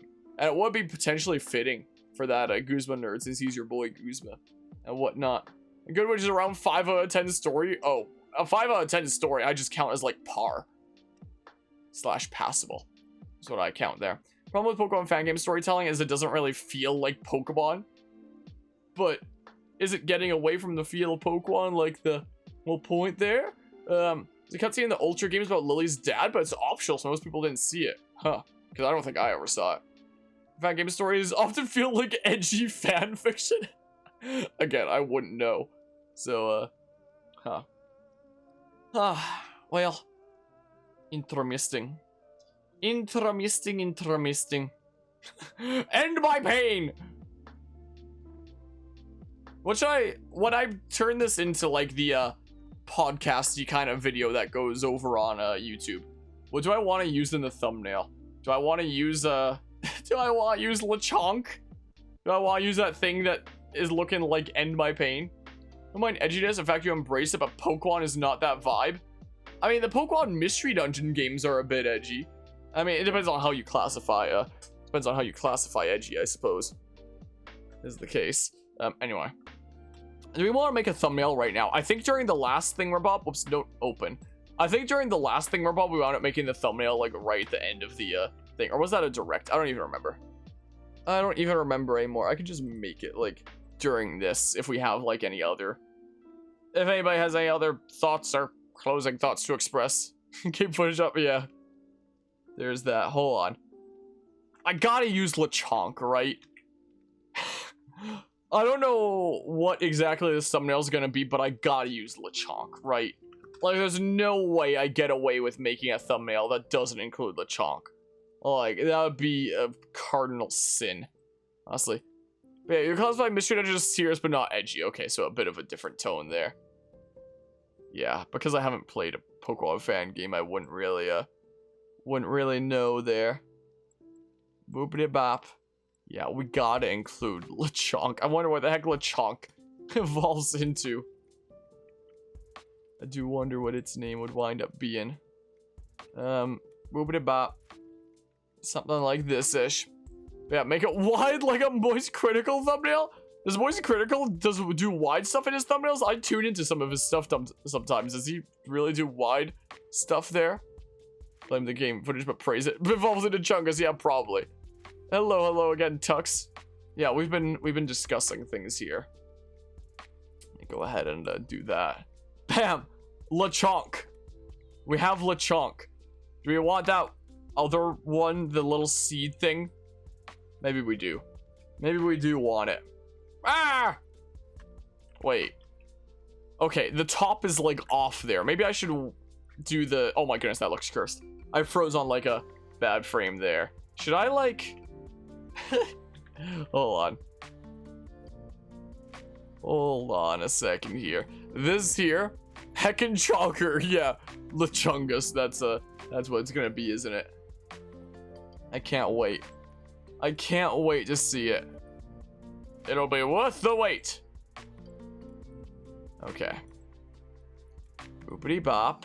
No, I don't want the smidges of tree in the background. Not that. Don't even remember what this thing's name was. I think it showed the name in the thingamabob, but oh, I'm also just now remembering we didn't actually even finish going through the website. Anyway, here's a couple doodles for the thumbnail. First and foremost, hold on. We started going through this, and then I forgot. Then I forgot it was a thing that existed, I'm gonna be honest. Let's see here. Yeah, okay, that's definitely the theme that's going on here then. Is like freaking, you know, futuristic, super duper past primal stuff. Is what's going on here. Meet the characters. This new adventure features 2 different professors, and which one you meet depends on like where you decide to use your wallet. Because Pokemon still hasn't moved past that. How about these new professors along with Nimona, your new friend? I really like her design. The pig is served in Spanish culture called lechon. Wait, what is this sentence? Served in Spanish. Or, oh, is this dish served in Spanish culture called lechon, which is what you find hilarious. Like okay, I confused myself there for a hot second. But yeah, introducing the main characters. You're only going to be able to play as them after they're, you know, once the rest of their day is free after exiting preschool for the day. As one of the main characters, I love how it just calls it that, not even like the heroes or anything like that. As one of the main characters, you'll set off on your journey. Your outfit will vary depending on whether you play Pokemon Scarlet or Violet. Who knows what kind of story awaits you? Wait! Why? Why? Well, I know the reason why, to sell more units, but still, why? My goodness gracious, every time you hear the name Chuggas, you think of the Metal Gear meme where Liquid has a whole speech about Big Chuggas and how it relates to his plans. What? Yo, what now? I've not seen that. It's a dish which is roasted whole pig. Gotcha. Hello, Super Shiva. This is on the Switch, but not yet. Like, all Pokemon games have been exclusively on Nintendo consoles. Unless you count, like, old school PC, like, learning typing with Pokemon kind of stuff. But, every Pokemon game is always, exclusively Nintendo consoles. For the first time in the series, one of 2 different professors will appear in your game depending on which version you choose to play. I swear, every single game, they're just gonna find like more ways to like make more things that are exclusive to where you decide to use your wallet. You know. Yep. Game dependent professors. I do like his gruff there. I do have to say. But yeah, only thing I want Pokemon change in the concept, you no longer want to play as a prodigy child. Yeah, that's something I like to see change. So I like the green streak there. That's cool. Yeah, this is one thing you hate about Pokemon game dependent. Yeah, like I do genuinely believe that in the early days of Pokemon starting out, it genuinely was to bring people together and you know, encourage trading because of the version exclusives and whatnot. But nowadays, like, I feel like that's still, like, a small part of the aspect is, you know, bringing people together for version exclusives, but it's more so to ship more units, is what it is. Like, it used to be primarily because of bringing people together firstly, and shipping more units second, but nowadays it's because of shipping more units firstly, and bringing people together secondly. Is what I feel like. And we see evidence of this with not just version exclusive Pokemon, but version exclusive like content, outfits, professors, stuff like that, you know? So that really goes to show how the priorities have shifted from trying to bring people together to excuses to ship more units. To be like, ah yes, the experience is slightly different enough that you should experience like the other one, you know? Essentially. Your friend Nimona has a sunny and energetic disposition, and she absolutely loves Pokemon battles. She's an experienced Pokemon trainer and serves as a reliable guide for you on your adventures. She has undisputed skill in battle, though it does also seem that she's not the best at throwing Pokeballs. She's my favorite character so far. Let me just say that. What is going on with these images?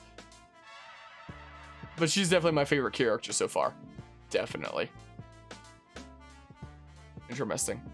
But yeah, let's that's the thing where Bob. You like ran that prodigy into the ground. You're so tired of it. Yeah. Arceus doesn't even explain why he summoned you. He's just like, ah, yes, I was right to bring you to this world. Found the new gimmick. What more version exclusive stuff? Or something like that. Well, let me just respond here to something real quick. That's what I should do. Boopity-bop. But yeah. I'll play as a kid who is not even a teen. We're always the youngest champion in the region. It's getting old. Yeah.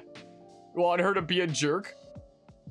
Well, maybe she'll just become a jerk after she gets anchor arms. Now I'm a jerk and everybody loves me.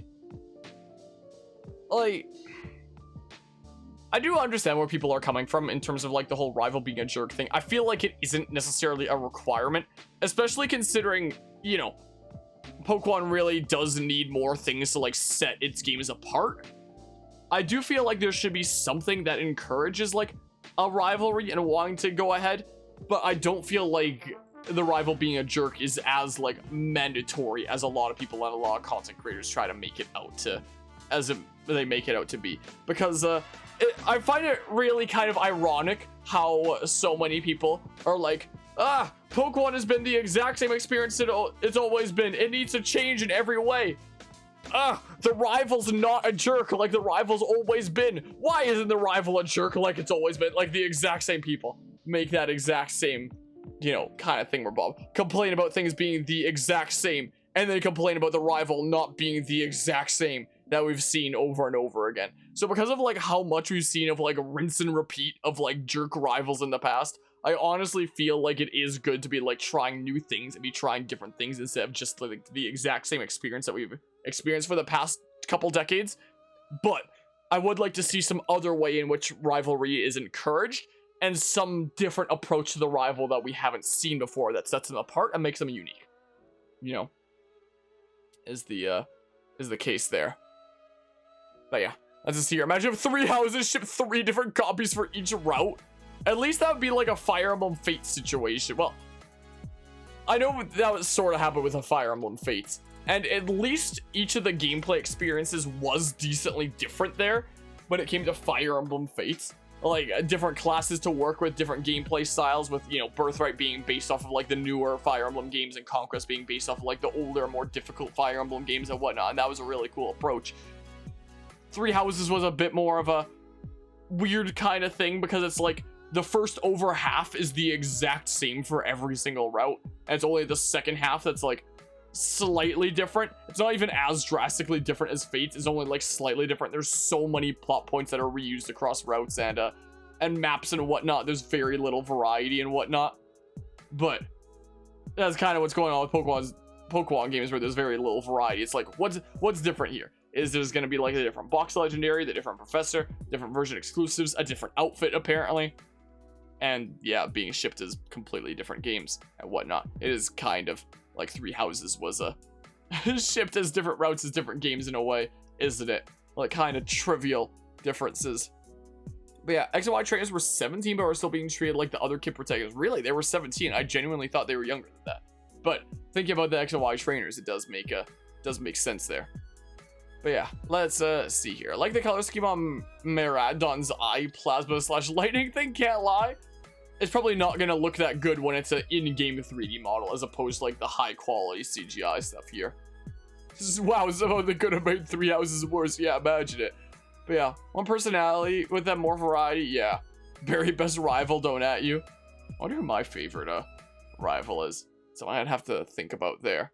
I don't know if N really counts as a rival. N's kind of like the main antagonist, and I would argue main character of Pokemon Black and White. Because in main Pokemon games, the character that you play as, the protagonist, they, you know, they never speak, they never develop. They're just like a blank slate for you to imagine yourself on, essentially. So I would argue that N is actually the main character of Pokemon Black and White, because you get to experience his story and his character development through your blank slate character, I would argue, in Pokemon Black and White. And I find that very fascinating. I think it'd be really cool to see more Pokemon games doing that, you know. Yeah. There's that. Yeah, Barry, I remember Barry being my first rival there. When I started out main games with Diamond and Pearl. Plot twist, we're the rivals of N. Yeah, that's what's going on here. Maybe we really should start Pokemon Black and White this year before Scarlet and Violet. Tune into something incredible from back when, and then for this stuff coming up. I've thought about doing older Pokemon games as like Soul Links. I probably wouldn't do a Soul Link or a Nuzlocke or anything like that for Black and White, just because I want to like truly experience Pokemon Black and White as the really awesome experience that it is. But if we do ever cover like other older Pokemon games that aren't Generation 5, maybe it would be in some sort of a spicy challenge way, but I might make the exception for that. But Yeah, let's just see here. Yeah, someone dropped you some awesome things. Indeedly do. Hello's LG. How are you doing today? There's something to point out why 2 releases still. You get it for GB, GBA, DS, and a bit of differences. Pokemon Legends Arceus was 1 release. Pokemon PLA could have also been Pokemon Legends Giratina as well, but that didn't happen. I guess it wouldn't quite be as, like, Giratina and Arceus aren't quite as interchangeable in the story as you know, other legendaries in, like, the mainline games, but yeah. Can't wait for the Black White playthrough where you go on these fascinating tangents about it. Yeah, if we did do a Black and White playthrough this year after all, it could be something really interesting to analyze and whatnot, especially in, like, the wake of a lot of modern Pokemon stuff. So, I am starting to lean, like, a decent bit more towards doing it than not. I'd have to find space in the game schedule and whatnot, and the game schedule's already really crazy. And we're also calling the question, like, what should my main upload be for a while? Because I usually only publish, like, 1 or 2 of my series to the subscriber feed at a time, but we shall see. I'm doing pretty alright. We just tuned into the new Pokemon Scarlet and Violet trailer here. We were discussing it for the past close to 2 hours now, jeez. And it's dope in the anime, although please don't make you talk about Gen 5 anime. But he sounds as if he's about to cry every time he talks, at least in the English dub. I've never seen the Gen 5 anime, so I wouldn't. Oh yeah, I was making the thumbnail. Let's get back to working on the thumbnail, and then I'll wrap up this discussion. What we want is, like, the background. What's the background in this thumbnail gonna be? Yeah, I'm just that freaking YouTuber that makes his thumbnails in the middle of the video in question, I guess, because why not while we're discussing this? Yeah, Pokemon Shield and Pokemon Shield. Bam. I can always use that. What might some other good screenshots be? I could always have it be like the new rival or something like that. I do really like her design, I do have to say. There's no good way to get, like, a screenshot without the text at the bottom, I don't think. But yeah, do it live. Make that thumbnail there. Yeah, I don't think there's a good way to do it without the text. Yeah, her design's really awesome. I like that. Probably my favorite thing about this trailer. Most likely. Would this be a good shot here? Like, what should the background of this thumbnail be? Pokemon started early, Scarlet and Pokemon Beta/Alpha Test Violet. I like the idea of Test Pilot. Fun fact about N is text boxes are faster than any other text box, even when your text speed is not fast. Yeah, that's something that I am familiar with. Like, if you change the text speed to fast, his text will change to even faster. Which I think is really interesting. Anything I want to use here is, like, a background? Anything else, maybe? There was that one of, that, maybe. I don't know, that's an idea. Maybe. What about the, legendaries? Would I be able to, like, still slap my face onto it in a meaningful way? I wonder. Oh, and this is the, this is like the cinematic kind of cropping where, the, you know, there's this much of a black bar there to make it like the ultra wide thingamabob, so that might not work super well there. What kind of background? I mean, this directly shows some things. This directly shows things as well. I mean, on. Let's move these down. This is what we do. Maybe this? I don't know. Hold on. What other potential gameplay things were there? There's the wintry stuff. That could be interesting. Maybe. Good old Choodle. Can't believe I remember the name of that thing. This could be a good one. I like the look of this one. That's actually a pretty appealing looking thing there. Let's just go ahead and do that. All right. Okay, I need more PNGs of myself to slap on thumbnails than I currently have, but I think I still have a couple. But yeah. I feel like the shields don't really express a whole lot about, you know, the world of the game there. Hold on. Let's see here. I know I have a few PNGs myself for slapping on thumbnails. I need to make more at some point. Let's see here. What do I... I don't really have any good ones for this situation. I have this one here, but like that's more of like, whoa, you know, and that's really not my feel towards this. There's this laughing one, but that's also not my feel towards this, you know. Wait, what's this one? Apparently this is a shot from one of the scenes in my Pixelmon video essay.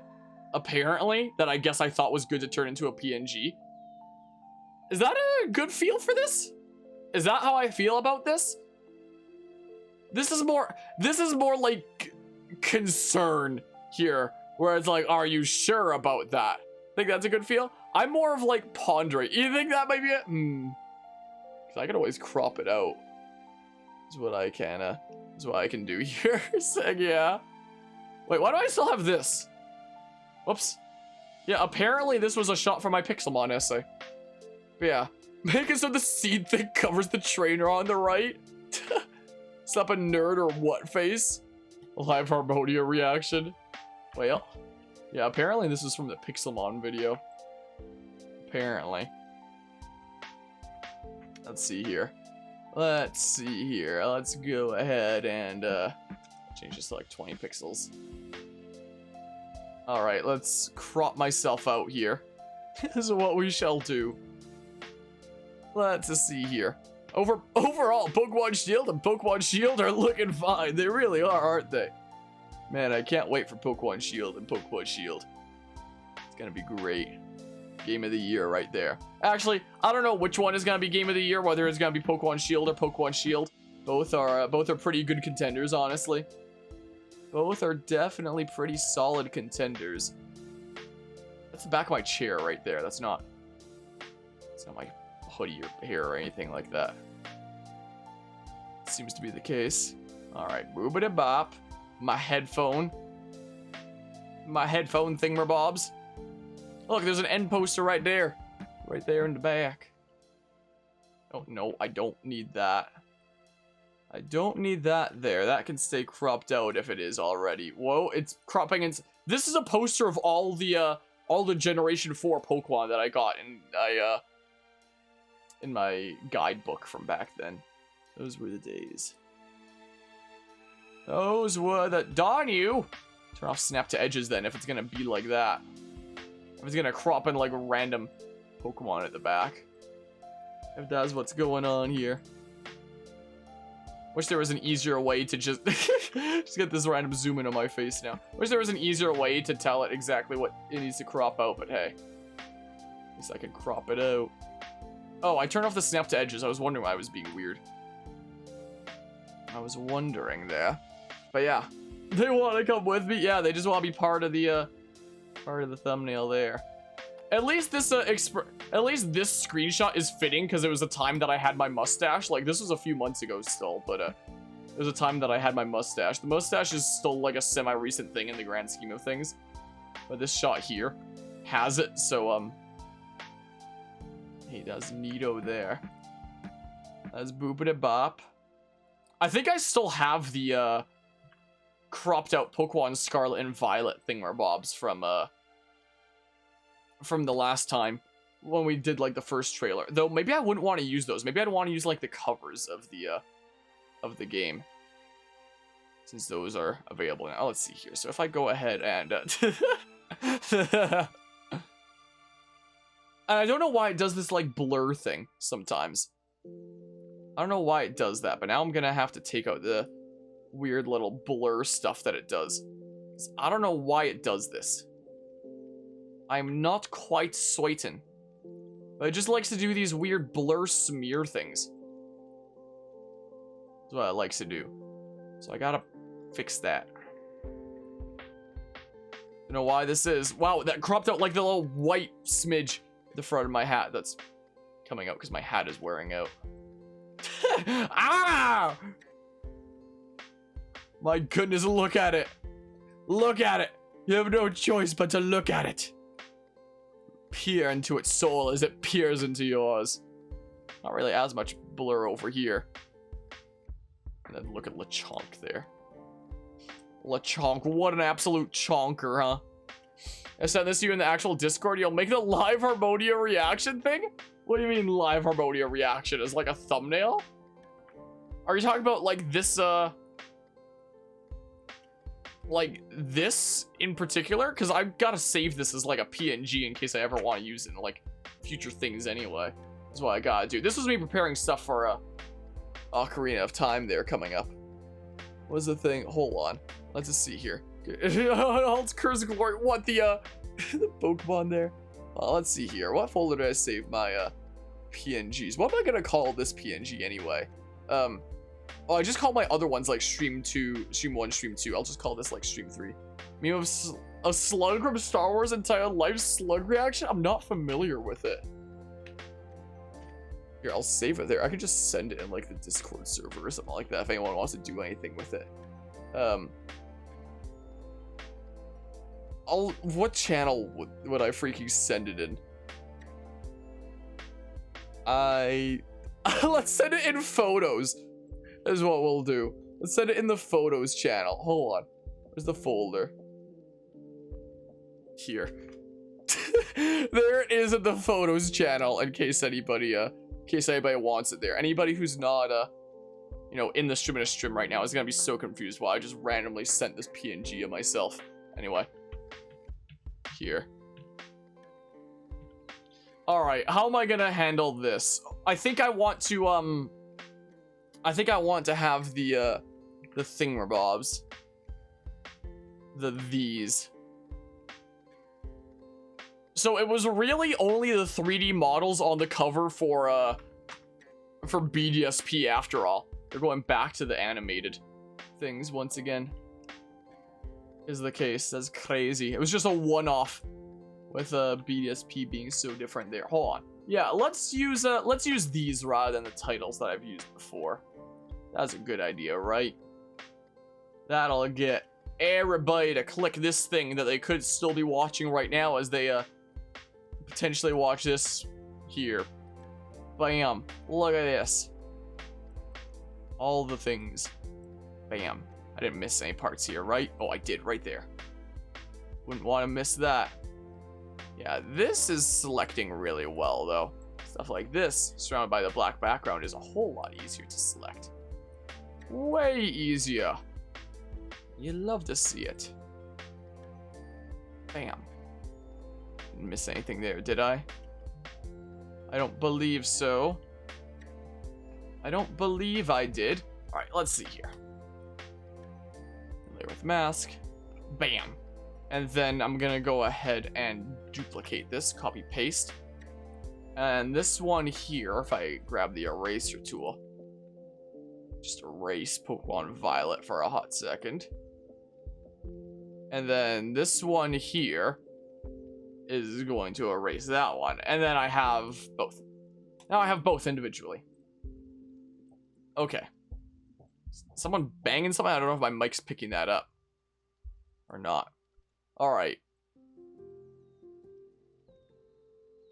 I could always transform, flip horizontal, and then we get to see a little... Does that seem off? Does it seem weird to be on the left side rather than the right side? I could always flip the game, is what I could do. Instead. Whoops, that was Lechonk. I don't want to flip Lechonk. Gosh dang it, I keep on flipping Lechonk. Let's see here. There we go. And transform, flip horizontal. What is this? Is this something I failed to crop? What is this line? Oh my goodness, it is. What is this? Why? What is this line here? What is this on? What is this on that I failed to crop? What is this line from? Well, yeah, flip that Lechonk. I flipped that Lechonk real good. It is from this, isn't it? Weird. Weird, weird. Alright, so if I put myself, like, here, or something like that. Let's see here. Bada bing, bada boom. And then maybe we flip that Lechonk. Is what we do. Wow, if I can select Lechonk now I can't even do it. Transform. Hold on. Before I slap these guys around, let's find places for the box arts first. Is what we'll do. Hold on, maybe I should ensure that they're, you know, the same size. This whole thing. So if I select them both, I think, yeah, gotta hold like shift. There we go. So maybe something about like this size-ish. Gosh dang it, they both have these lines. On you. Alright, let's see here. So if we do something like this, maybe?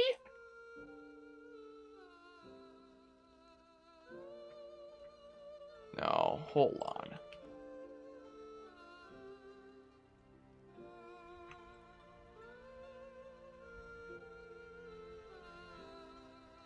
Something like that? I don't know. Maybe. And then where do we slap LeChonk, huh? And the, this thing. Hold on. Do we want something like this?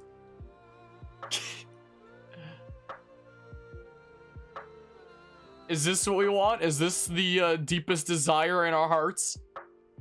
I can make this larger and in charger. Is this the thumbnail? Make LeChonk a piggy bank with coins being put into? What?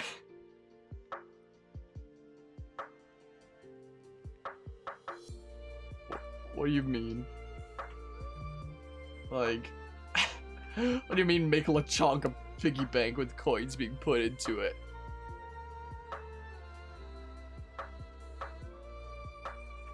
Oh.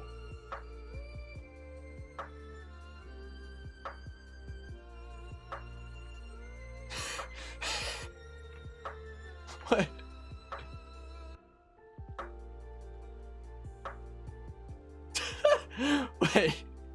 Wait, a hot ticker here. Maybe a hammer smashing down on it? I don't know about that. Hold on.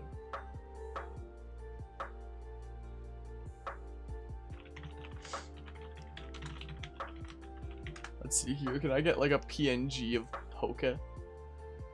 Oh, heck yeah. Hold on. Oh, that's not a PNG. I was lied to. I can fix it. You lied to me about the nature of this being a PNG. I'll just find a PNG if this doesn't crop well. We shall see. You got a PNG of an empty wallet and a pig and a seed coming out of it? What?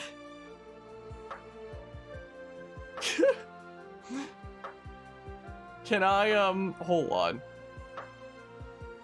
No, that's sheer. How do I, how do I turn it this way? I know I can do that in like my video editing software, but I don't know if I can do it like here. I don't know how I... Yeah, Google always does that, huh? I don't know how I turn this in this software. I know I can do it in my video editor. I know I can.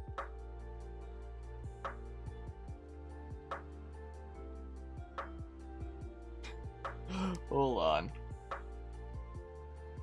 How do you transform? Like, this is rotation around. Made the meme. Oh boy. This live Herbonia reaction. Well, I don't know how to turn this, quite frankly, in this software. I know I can do it in my video editor, but I don't know how to do it in this, because I've never done it before. Your Pokemon Violet, both or neither? I don't know. Let's see here. If I grab an actual, I mean, I could always just remove the color white. Is what I could do. Hold on. Hold on, a hot ticker here. Hold on, just a hot ticker. If I go ahead and export this real quick, let's see here. And then make a new folder for this called Pokmon SV, and then the date 2022-06-01. Oh my goodness, how is it already June? My goodness. Let's see here. If I go ahead and, I guess the last time I was making thumbnails for the upcoming Mario Strikers thingamabob. Let's see here. So if I import this, and then, hold on, let's see here. And then I save this to the thingamabob. Again, working on all Ocarina of Time stuff. Let's see here. And then I do that. And then, hold on. And then I go ahead and do this. There we go. Because I know that I can rotate like this way on this. Maybe I want to flip as well. Hold on. Whoa, wait.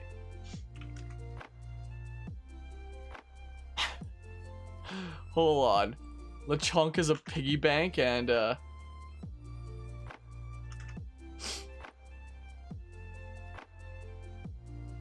then if I crop this from the bottom a little bit, so the coin's like going in. What, like this? I could always make Lechonk like bigger, is what I could do. Hold on, now I gotta group Lechonk with this this thingamabob there. Heck yeah. Hold on, let me group that there. So that piggy bank Lechonk just becomes like that, you know? Hold on, let me move these underneath this there. The Badoo comparison is even funny, it's the same thing. We don't want any other Pokemon on this thumbnail? Or something like that. Hold on, let me go ahead and do this. And then if we instead, you know, try this out. Sans Dragon. Is that really what we need here? Next is Sans Dragon.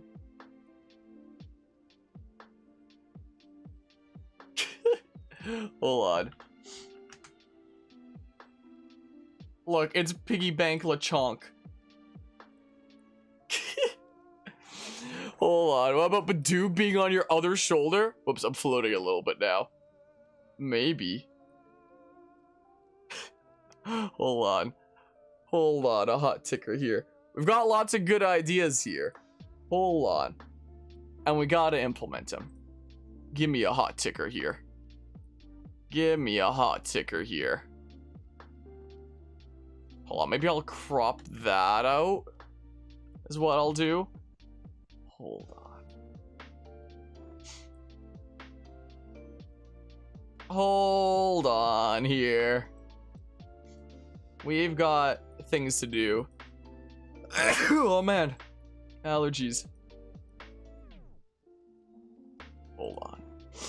One thing at a time here. Wow, so sorry about my allergies. So, appreciate it, Anima. What an honor to be contributing here.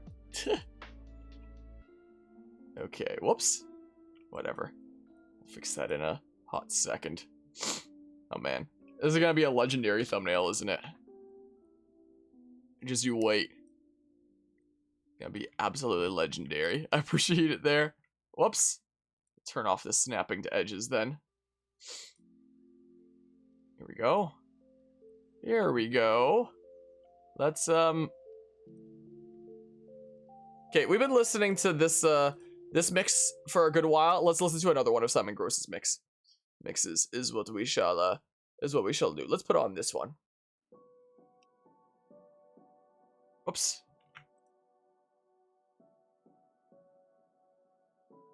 Okay.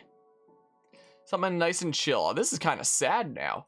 The music is a thing. Best thumbnail you've ever seen? Just wait. Just you wait, though. But I don't know about y'all, but you're really liking Legendaries. Probably some of the best Legendaries we've had in a while. Think so. Hold on. Let's see here. Why does it keep flashing black whenever I'm like zooming in or out, I wonder? Alright. Boopity bop. Let's see here. Don't think this needs to be perfect or anything like that, but let's see. Let's see here. Well, but roughly. Digital mobile is a place where service isn't great and it's incredibly frustrating feeling. Yeah, I understand that there. Hold on. Let's see. I gotta crop this out. We're not gonna crop out the other dragon. We're not using the other dragon, just this one. Because this is the Sans one. This is the thing. It's gonna be so dumb. It's gonna be the silliest thing. This is gonna be one of the silliest thumbnails I've made in a while. Honestly. But it's gonna be so funny.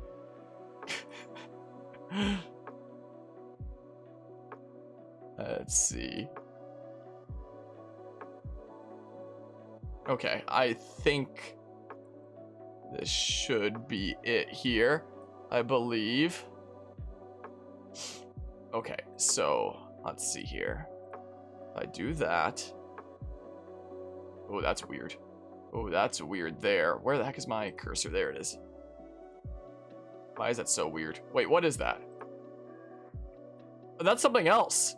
Is that me? That's all weird on? What is this weird on? Oh, oh, that's not weird on anything. Okay. Whoops. Hold on. Hold on.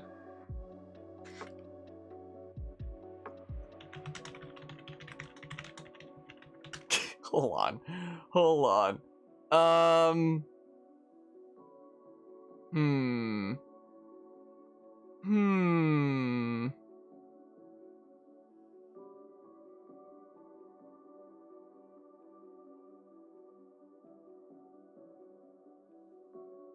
mean, I could just like sample a color rather than directly using something. Like if I just sample this color, for example. Let's see here. If I just do that, and then I add a new layer here, and then we, well, let's make this bigger first. This is what we do. So I have, like, proper space to be working with. I'll even flip it, is what I'll do. Flip horizontal. Hold on. Hold on, a hot ticker here. And then this layer here. And then we need something like... No, this one maybe.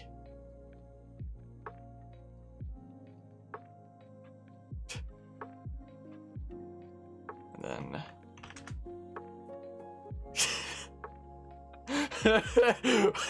wait.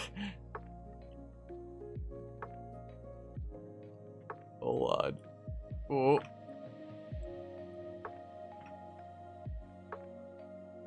What are we thinking here?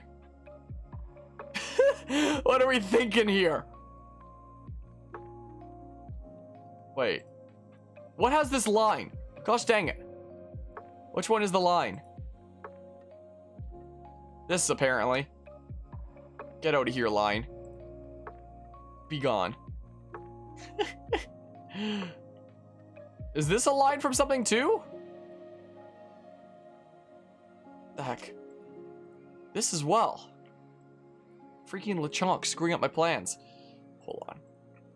Is this the design here? I am Sans Undertale. Hold on.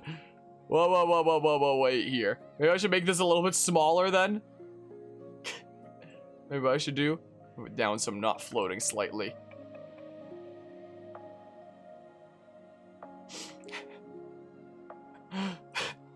Hold on. Make Turo's hair brown and give him glasses. Turo's hair gore. Wait, what? I am Sans Undertale.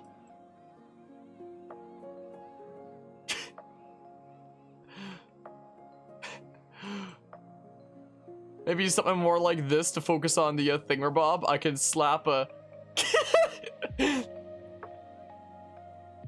Wait, hold on. Whoa, wait here a hot second.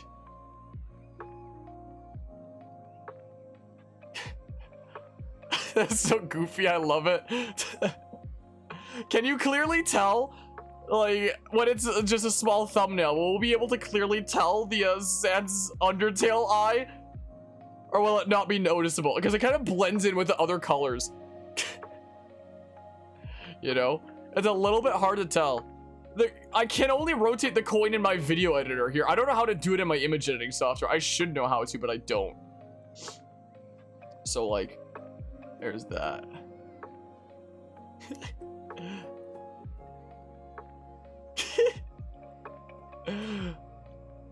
Megalovania intensifies.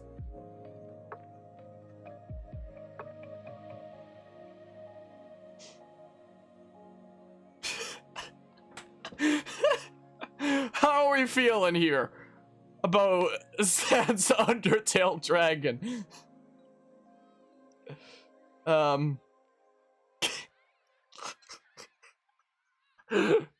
Perfect. Oh man.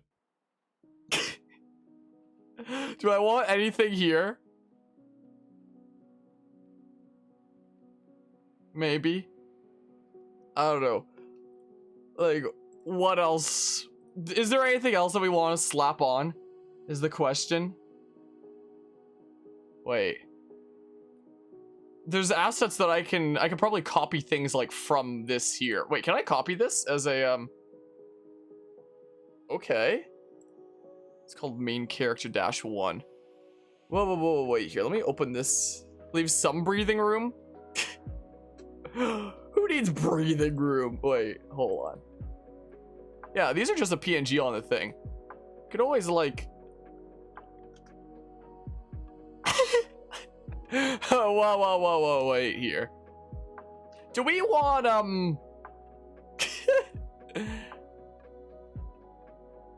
wait, hold on. Thinking about that edit there. Hold on, over and wait.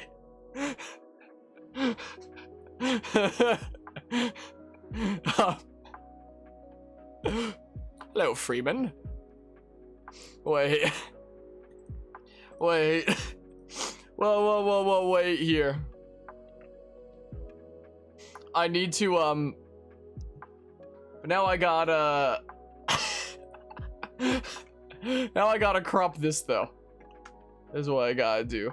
Is that a crowbar in his hand? Hold on.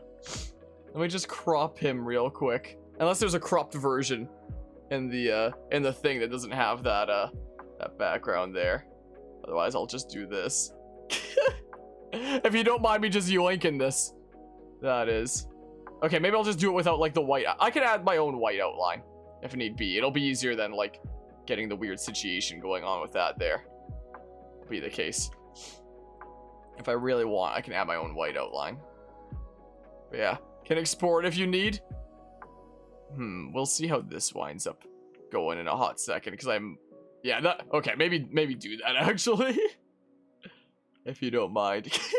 Because we should totally slap this on the thingamabob. Maybe. In case I could undo selecting that all. So we're gonna have Sans Undertale Dragon. We're gonna have Piggy Bank LeChonk. We're gonna have Gordon Freeman Professor. Is what we're gonna have. Copy image. Hold on. Do we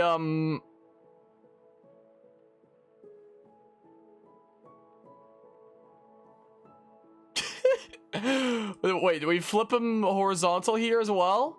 Nah, I'm thinking this way. Hello, Chublima. But yeah, when I realized what you were streaming, I had to leave to watch it. Oh, when we were doing like the trailer. Well, Pokemon looks like it's riding a motorcycle. Don't you think it looks like Sans Undertale like we did here? Hello, Freeman. Is this what we want here? Is this what's going on here? Could look towards the games with crowbar in hand? You think? Is it clearly Gordon Freeman there? I mean, hold on. Hold on a hot ticker here. Give me a hot second. How are you doing today, though, Chubalima? Whoops, wrong thingamabob there. Hold on. Gosh dang it, why do I keep opening the wrong thing? Hello, Freeman. Hold on. Crowbar. Half-Life PNG. Let's see here. Good you slept in. Nice. Wait, is that not how you spell crowbar? Oh, it actually was a typo. I was confused. Copy image. Hold on. Transform, flip horizontal, and then... Wait, that needs to be in front of him, right? I think. And then have the Freeman render. You need it. That's over in Discord there from CJ. Hello, Freeman. And then I don't know, it's even called Hello Freeman.png.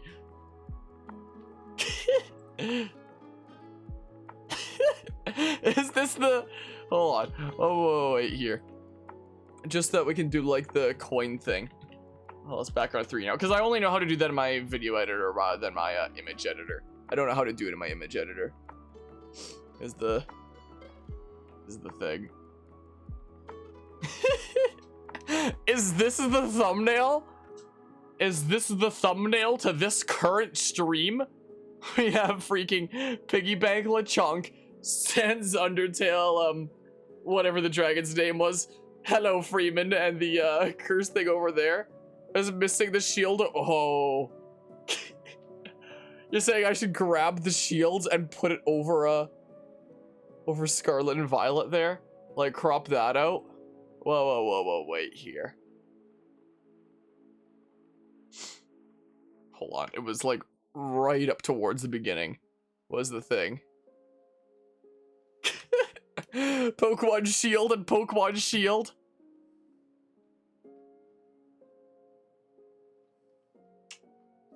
How far are we taking this? Like the word shield? Oh, I was planning on taking these as like logos.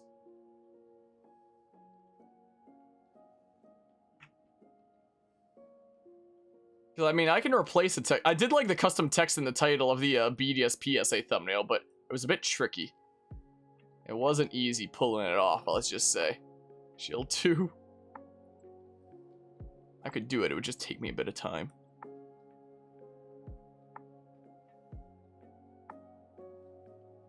Okay. Pokemon Shield and Pokemon Shield. My 2 favorite Pokemon games. I can't wait for there to be like an exclusive bundle thingamabob like there was with a BDSP with this game. Can't wait for them to reveal a special bundle. Found a typo on the Pokemon website for Scarlet and Violet that have a comma right after a period. My oh my. It's found on this page.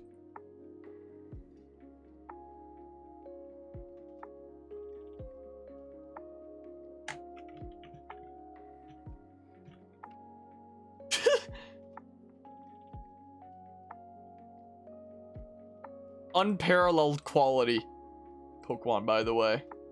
Unparalleled attention to detail, I should say. Let's see here. Okay. Now then. Hold on. Let's see here. We do this. So now we have the 2. We have the 2 separately now. So, Pokemon Shield.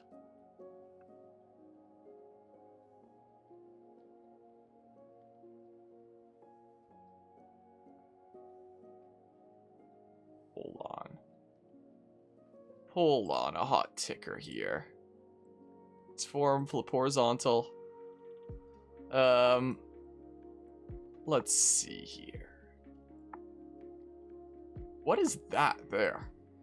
What is that from? This little thing here. It's from this, apparently. I don't know how. Okay, so the shield typed out in both the Scarlet and Violet fonts. I don't know if I have the Scarlet and Violet fonts. I don't know if I have those. Probably have a Pokemon PNG around somewhere.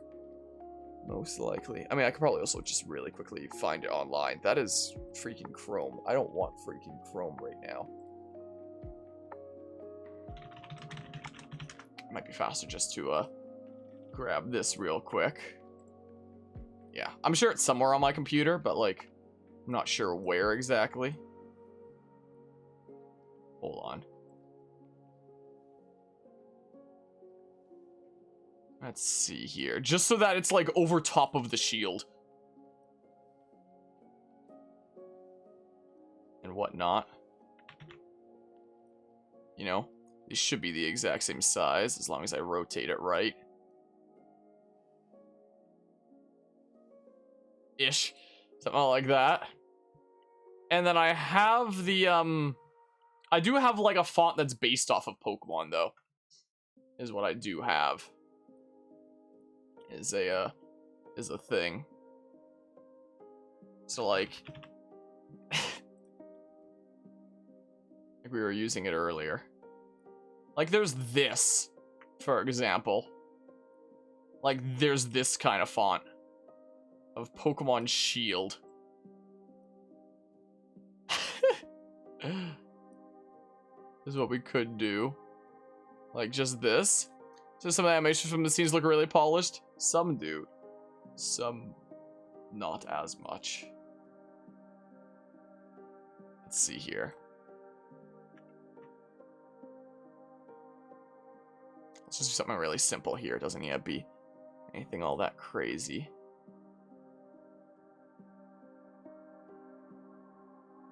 Oops. Wait, no, I can just redo that and then move this layer up. Is what I can do. And then grab this. Effects, outline. Changes this color. Wait, is this quite the right color? It's kind of lighter. I mean, let's see here. I can always use the lighter thing there. Pokemon Shield. And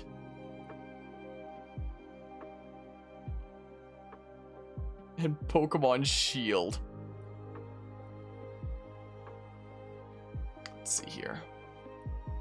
So now, grab this real quick, and then oop, and then move this up. Now I sample this color here. I do that. And then I'll add a slight back shadow effect, just to give it a little bit of depth. Get a little bit more of a 3D effect there. There we go. Something like that. I should probably do it on these as well. There we go. Now it pops a bit. Okay. So, as it stands, as the thumbnail stands, we now have Piggy Bank Lechonk, Sans Undertale Dragon, me concerned here, the cursed thingamabob. Hello, Freeman. And we have Pokemon Shield and Pokemon Shield. Wait, hold on. I'm gonna move this one over a little bit. That covers it up a little bit more. That's a bit better, I think, right? There's Smoliv, is it? How we feeling here? Game Freak should take note. They really should, shouldn't they? LeChonk has the coin on my video editor because I can't do the coin thing on this. I need to export it into my video editor is the thing. There. Like that-ish. Something like that. So if we go ahead and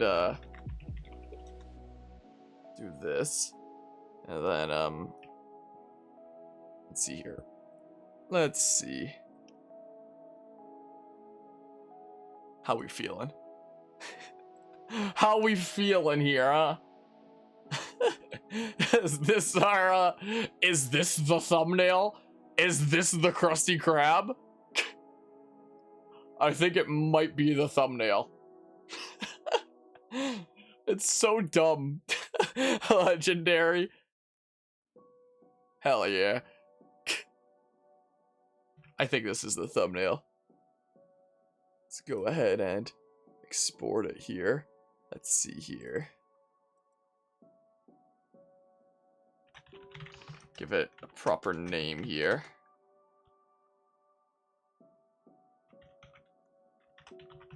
Like this.